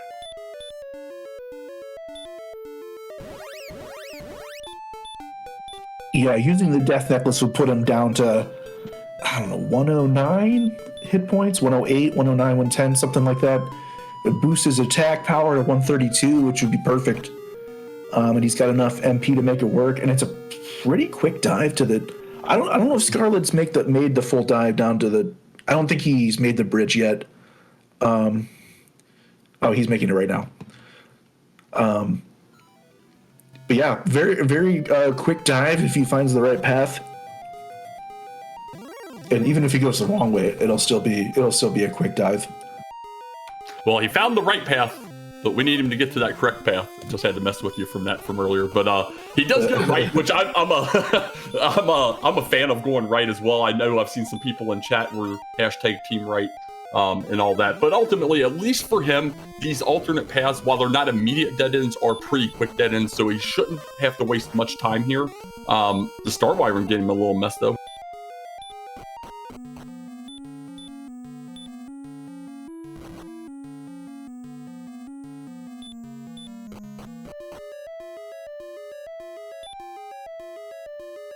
Yeah, and this bottom floor of Tablet Cave is a dead end. Scarletshadoww knows because there is one chest in here, but he doesn't need any chests to open, so he's just headed straight for the bottom. Yeah, we'll see. If he went down the right, almost assuredly he's going to go down the left before he gets to that throne room. So probably another minute and a half. We should see Scarletshadoww finding the basement, and then he's just got to get around. Honestly, with where he's at, it's completely free, barring miss menu or just terrible luck with the Star Wyverns and blow-in resources. I have a feeling he's going to throw another Radiant, and that's going to cost him, it's keeping him just above a 14 heal more so. And this will be the last Dark Cave, so he'll be good. Yeah, 112 is a multiple of 8, so... Yeah, 113 is fine.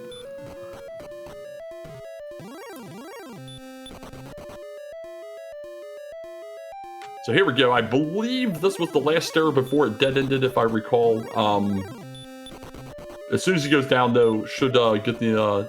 oh, yeah. It dead-ended in the mountain, too. So he's just going to go ahead and hit the outside here. He's not going to walk that all the back out, top off.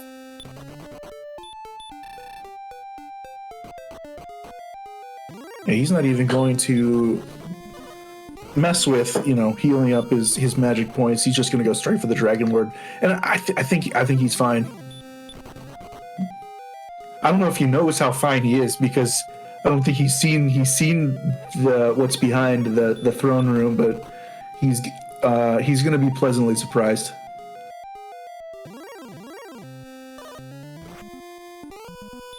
Yeah, I mean, as 132 with 13 Healmores is always fine until it's not. And Beta sniped me, but that's exactly what I was going to bring up. Is I'm more worried about what I'm going to find. Oh, so this is what he was doing. He was just going to go ahead. He's like, heck, I'll just figure out the path. I'll probably be blowing some more resources. Let me just go ahead and get that figured out, not realizing it was going to be instant bottom floor. So, I mean, that's a fair piece for him here. He's topping off. He'll be back in. Now we'll see a Dragon Lord in about 2 minutes. Meanwhile, up here on the top right, we have Jeff going into Sharlock at 18.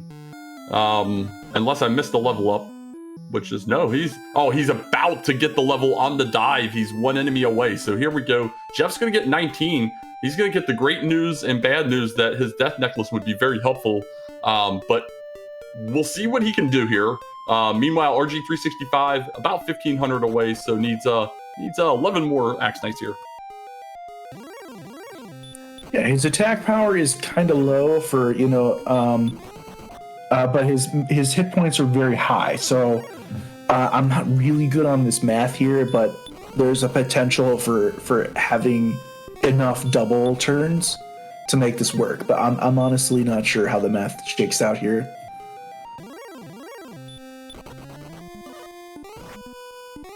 I'll be honest, I think it's winnable right here without Fairy Waters. I figure he's probably gonna get, if he can go in full max, and this is DK math that doesn't use any percentages or charts or anything. I'm assuming 17 swings on that 14 Healmores if I can get my opening double right. And with the 143 HP, I'm gonna assume I'm gonna get 3 doubles in the middle. So I'm gonna get at least 20 swings is my guess here. So without the Fairy Waters, I think I would still give it a shot. But it looks like he wants to go get some Fairy Water.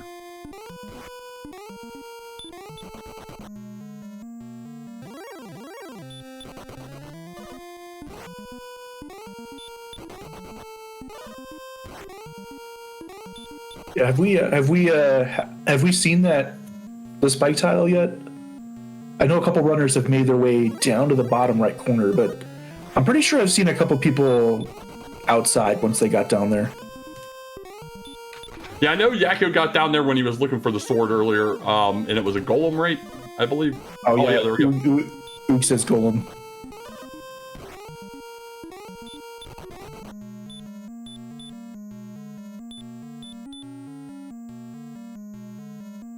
All right, here we go. Scarletshadoww making the final turn here, getting towards that spike. On the other side, RG365 is going to get that cleared go level here on this Axe Knight, while Jeff is heading back to Sharlock.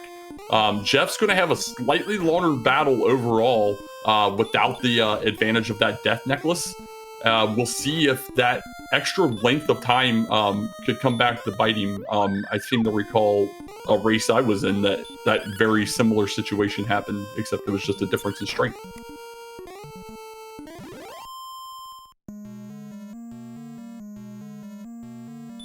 Scarlet makes quick work of that golem, and he's going to herb up before chatting with the Dragon Lord. Remember to hold B to get called a fool, and here we go. Puts on the death necklace immediately. So, you know, the advantage here is that since you're not, you know, your hit points won't adjust themselves until the fight's over. So he doesn't need to worry about. He's still got a max of 143 until he transitions into the Dragon Lord 2 fight. Yeah, and he gets that nice stop spell to go in. He's going to be max HP going into this Dragon Lord fight. At this point, I mean, it's just, is he going to have like 3, maybe even 4 heal mores depending on rolls left? Gets that opening double. Oh, he's got 2 runners right behind him. Jeff is at the mini boss, and RG is at the stairs. Yeah, this is a fantastic finish for a 2+ hour seed. For 3 of these runners to be coming in this tight after they took some drastically different paths outside of, let's be honest, multiple metal slime kills throughout that early to mid game. It's just crazy to see this. Just absolutely crazy to see this.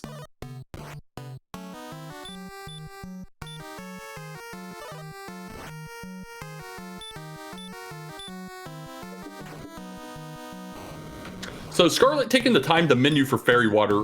His damage rolls with the sword's 8 to 16 versus a 9 to 16, so getting a marginal increase on a low end, but probably losing the time on the back end with the menuing, but should be completely in a safe space. Meanwhile, we'll see how fast this fight goes for Jeff. He's into it for about a minute now. As RG's going through the spike tile, and can he make up that difference in time with the additional attack here and snipe second from Jeff, or is Jeff going to be just far enough ahead here to be able to take and keep that second secured?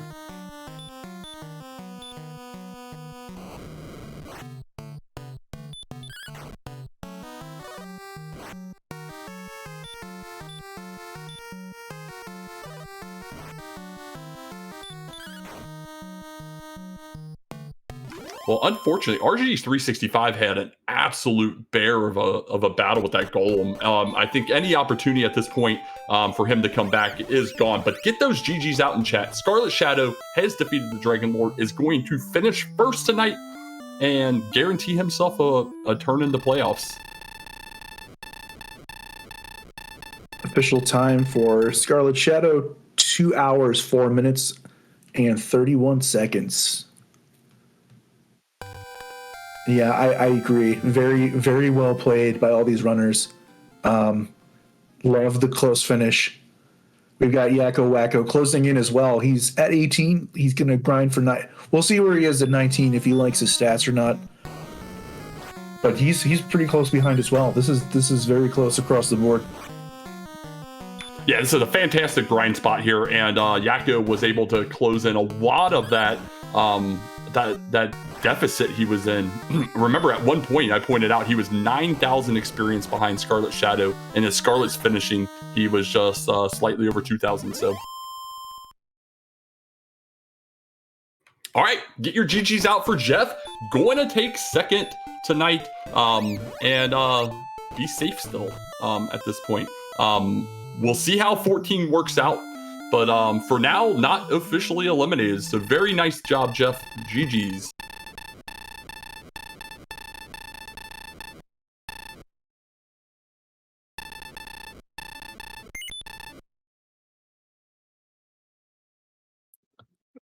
Jeff finishes with 2 hours, 5 minutes, and 46 seconds. He's going to pick up his 3 points to get to 14. Again, Scarletshadoww picks up 5. He will go to 15.5.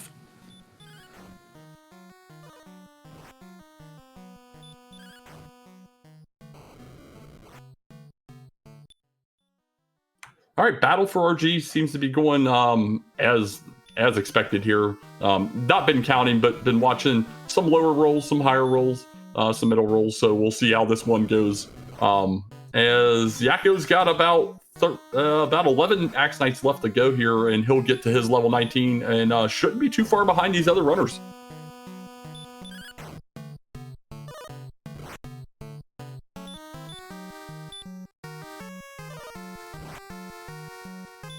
Loving these stats. 80 Axe Knight kills for Scarletshadoww. 88, another, and 80 for Jeff as well.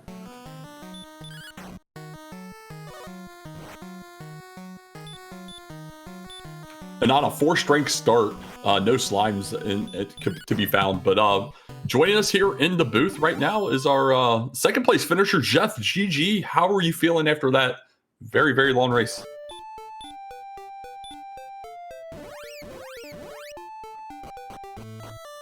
I would say I'm pretty much exhausted. GG Scarletshadoww, this was oh, what a tough race. Well, we'll have Scarlet here in a minute. I think he was maybe taking a quick break after that one. But let me interrupt and say, get those GGs out for RG365 is going to take third place in this race tonight with an official time of 2:07:33.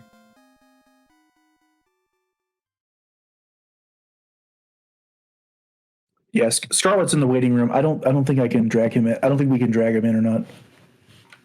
Yeah, you can always just click straight on commentary. There's no lock on this room, but we can get him down. There we go. Hello, can you hear me? Yes, and GG to you, Scarletshadoww. Congratulations on your first place finish. Thank you. Man, that was one heck of a seed.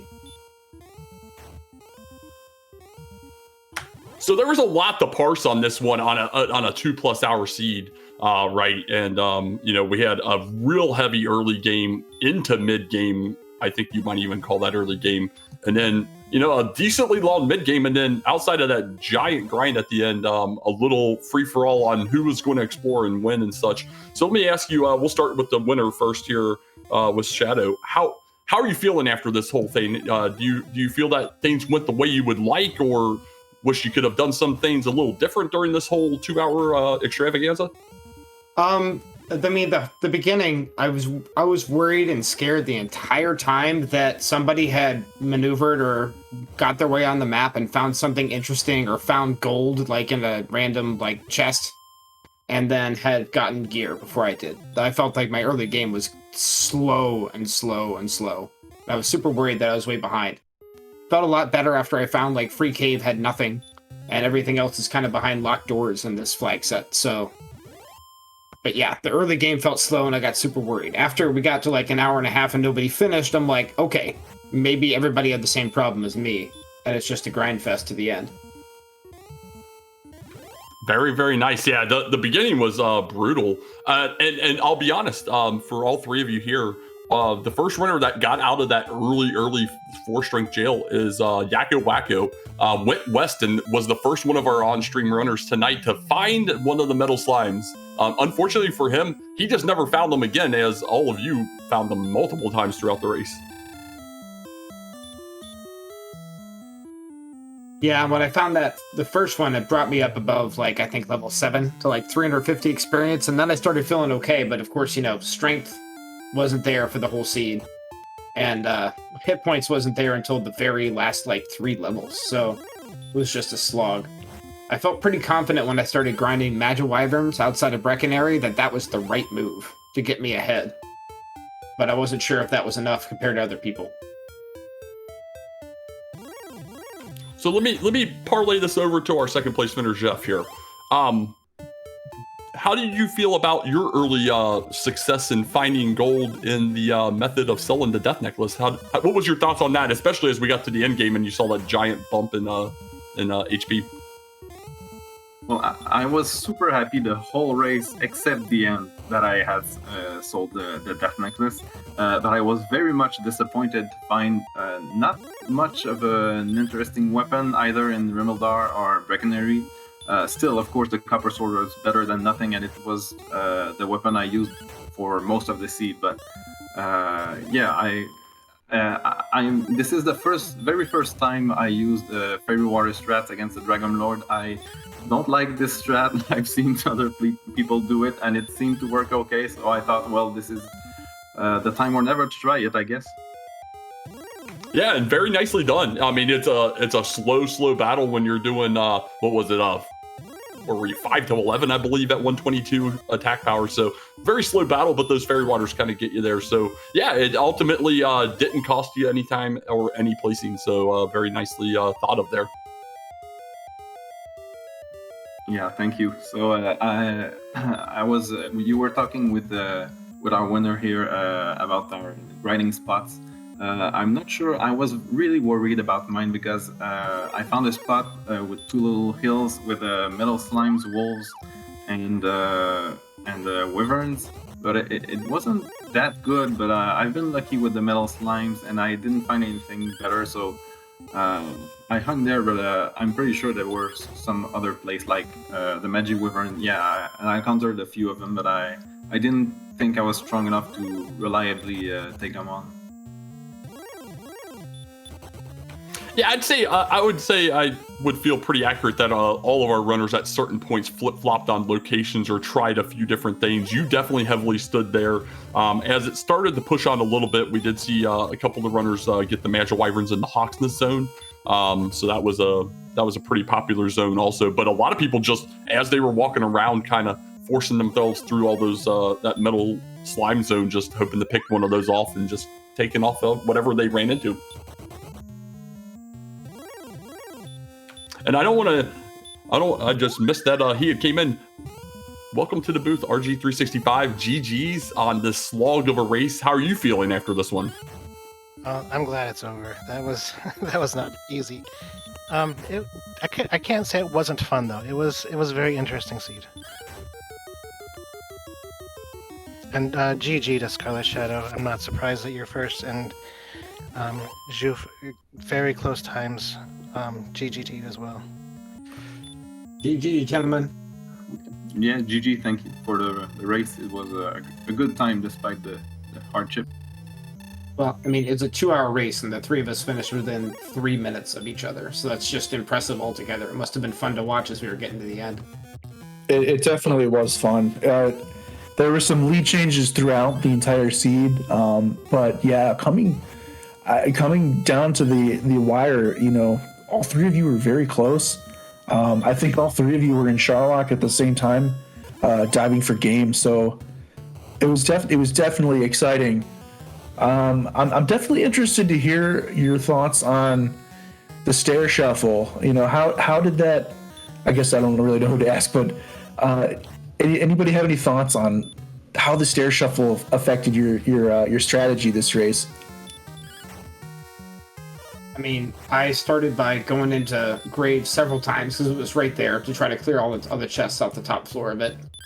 And after that, I went in to check the first level of mountain. I don't think I ever checked the first level of tablet, just because I never went back to it. And then I just waited. I knew that if I go down there and got lost, or go down there and get killed, was just wasted time. My goal was to check every single check on the overworld first, and then go diving in after I had heal more and health. Yeah, exact same for me. I was actually happy to see that when I ran out of magic, I was still able to kind of identify where I was and get to the sword. I usually don't like going to caves on stair shuffle, but I thought I might as well try and check if those easy to grab ones are guarded by something, and there was a few of them, like the Wyvern, which I attempted to defeat a couple of times, the Wraith Knight, of course, and Tantagil. Those, I should not have done that. I mean, I should have if they had guarded the sword or the armor, but it turns out they didn't. Well, let me interrupt here real fast before the next thing, because we have YakkoWakko on the Dragon Lord. Nearing the end of this battle, seems to be in a decent position based on our count by our tracker in chat. And get those GGs out. There we go. YakkoWakko will successfully take down the Dragon Lord at level 19, finishing 4th, but ran it really well for someone that was behind quite a long time during this race for us tonight.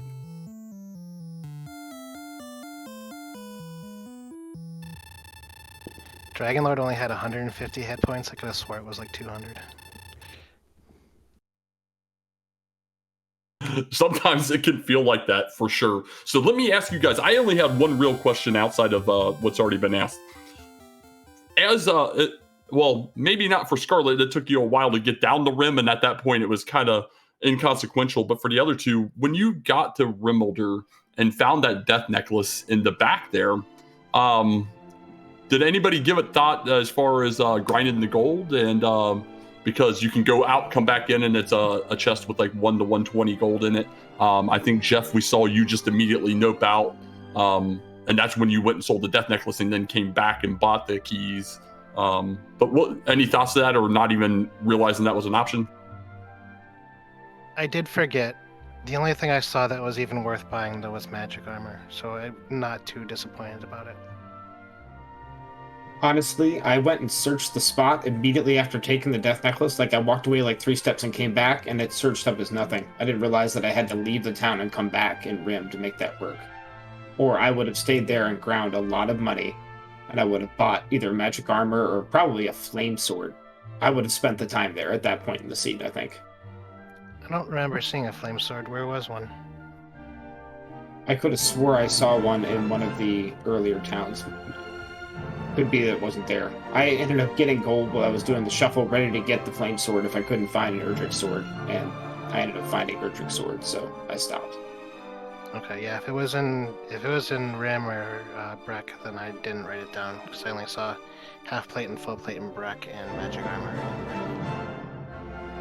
It's quite possible that there was no flame sword for the whole seed, because it was a 2-hour seed, and it was a slog, so I can't remember, to be honest. I honestly didn't think that would be a good idea. Had it been in coal and you could just search a spot over and over, I think I would have done it. But instead of going in and out of Rimmelslar, I think I would rather have stayed in Tantagel, grabbed the gold chest there, went out, used the key, grabbed the chest again. I'm not sure it would have been faster, but I feel like it would have been maybe a bit faster. Maybe someone can comment on that. Honestly, I'm not sure which way would be faster overall.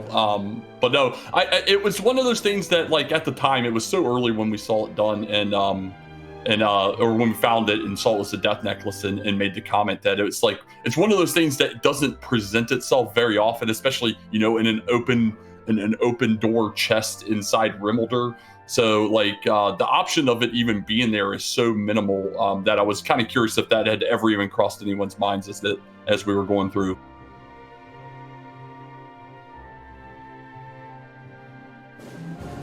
Yeah, after I searched the spot immediately after and didn't see any gold coming out, I was immediately out of there and moving on.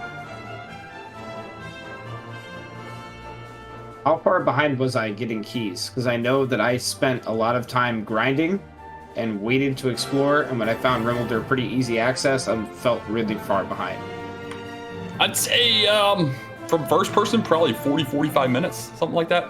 Sounds about right. I think the good news though is that I don't think the lack of keys really hurt. I don't think a lot of runners, because like the keys got you into the treasury in Tantagel, which did have a gold chest, and I think the Silver Harp was behind that Wraith Knight. I mean, not like the Silver Harp is going to give you a major advantage. You got to get it, but it's not like finding it early is going to help. And then the Erdrick's armor was in coal, which was out in the open. So, I don't think it hurt you that badly. I definitely felt a lot better as I opened every chest that I'd seen to that point and found nothing. I'm like, okay, well, then I didn't miss too horribly much.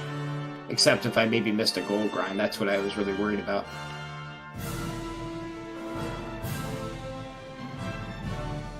So let me ask you guys, we had a long week 5 here. Scarletshadoww with that 15.5 points, you're guaranteed going into the playoffs next week, week 6 with the True Chaos. Any thoughts on that one?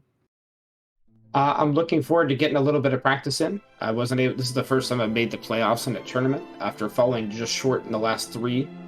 So I'll be practicing with a lot of stuff tri-stated and then wait to see my opponents before I start figuring out which flags I want to turn on and off. Yeah, you got me. I was gonna try and sneak something out of you if you had thought of that or not. I'm the same way. I'm not giving anything away. Jeff, you're still alive. You're still alive at that 14. Need a lot of help though. I think someone was theorizing we're in that 5 to 10% range for all of the cards to align. How are you feeling about your tournament though after all 5 weeks? Overall, I'm super happy because I didn't expect to win anything in that tournament, but I expected to have fun, and I did. I'm slightly disappointed, to be honest, that I may not make the playoffs because of my 1 point something second place on my first race in the first week. But of course, this is a rando. Anything's gonna happen, and it's part of the game. Yeah, and I'll be honest, I've watched all the races. So I was gonna say I watched several of your races. I've watched all the races, and yeah, you've done very well. So yeah, it's a brutal group of people. So yeah, definitely be proud. And same to you, RG365. What's your thoughts as you wrap up the Winter League for 2023? Oh, I'm very happy to have done it. Did a lot better than I had thought I would. It's hard to believe I've only been playing for 4 months, so I think I did pretty well overall. But I'm kind of glad to be done. It can be a very grueling battle, especially when it ends on a 2+ hour seed. So, well, stick around with us tonight. You know, we're gonna be raiding over to Edge Talvaron, doing some Final Fantasy randomizer. We got some more races coming up though. First, what do we got in store here? I've got the page right now. Right now, we have one tomorrow night at 10 p.m. Eastern. Most likely here on DWR Randomizer, we'll have some Group 9 action. Aaron 2U2, Monsieur Slime, Ratlift the Rat, High Spirits, battling it out. We'll see what happens tomorrow night. So definitely rejoin us here. But before we wrap up tonight, any final thoughts, Centroid? I do not. I mean, just once again, it was a very entertaining race. GG's to all of you. Very well played. Yeah, and good luck to you all of you moving forward. And again, thanks to our trackers, Betastrep and Oog, and our restreamer, Archfield Monk. And yeah, please make sure you give all the runners a follow, please. Yeah, nothing else from me. Beautiful. You said it perfect, everybody. Have a great night. See you tomorrow night for some Group 9 action.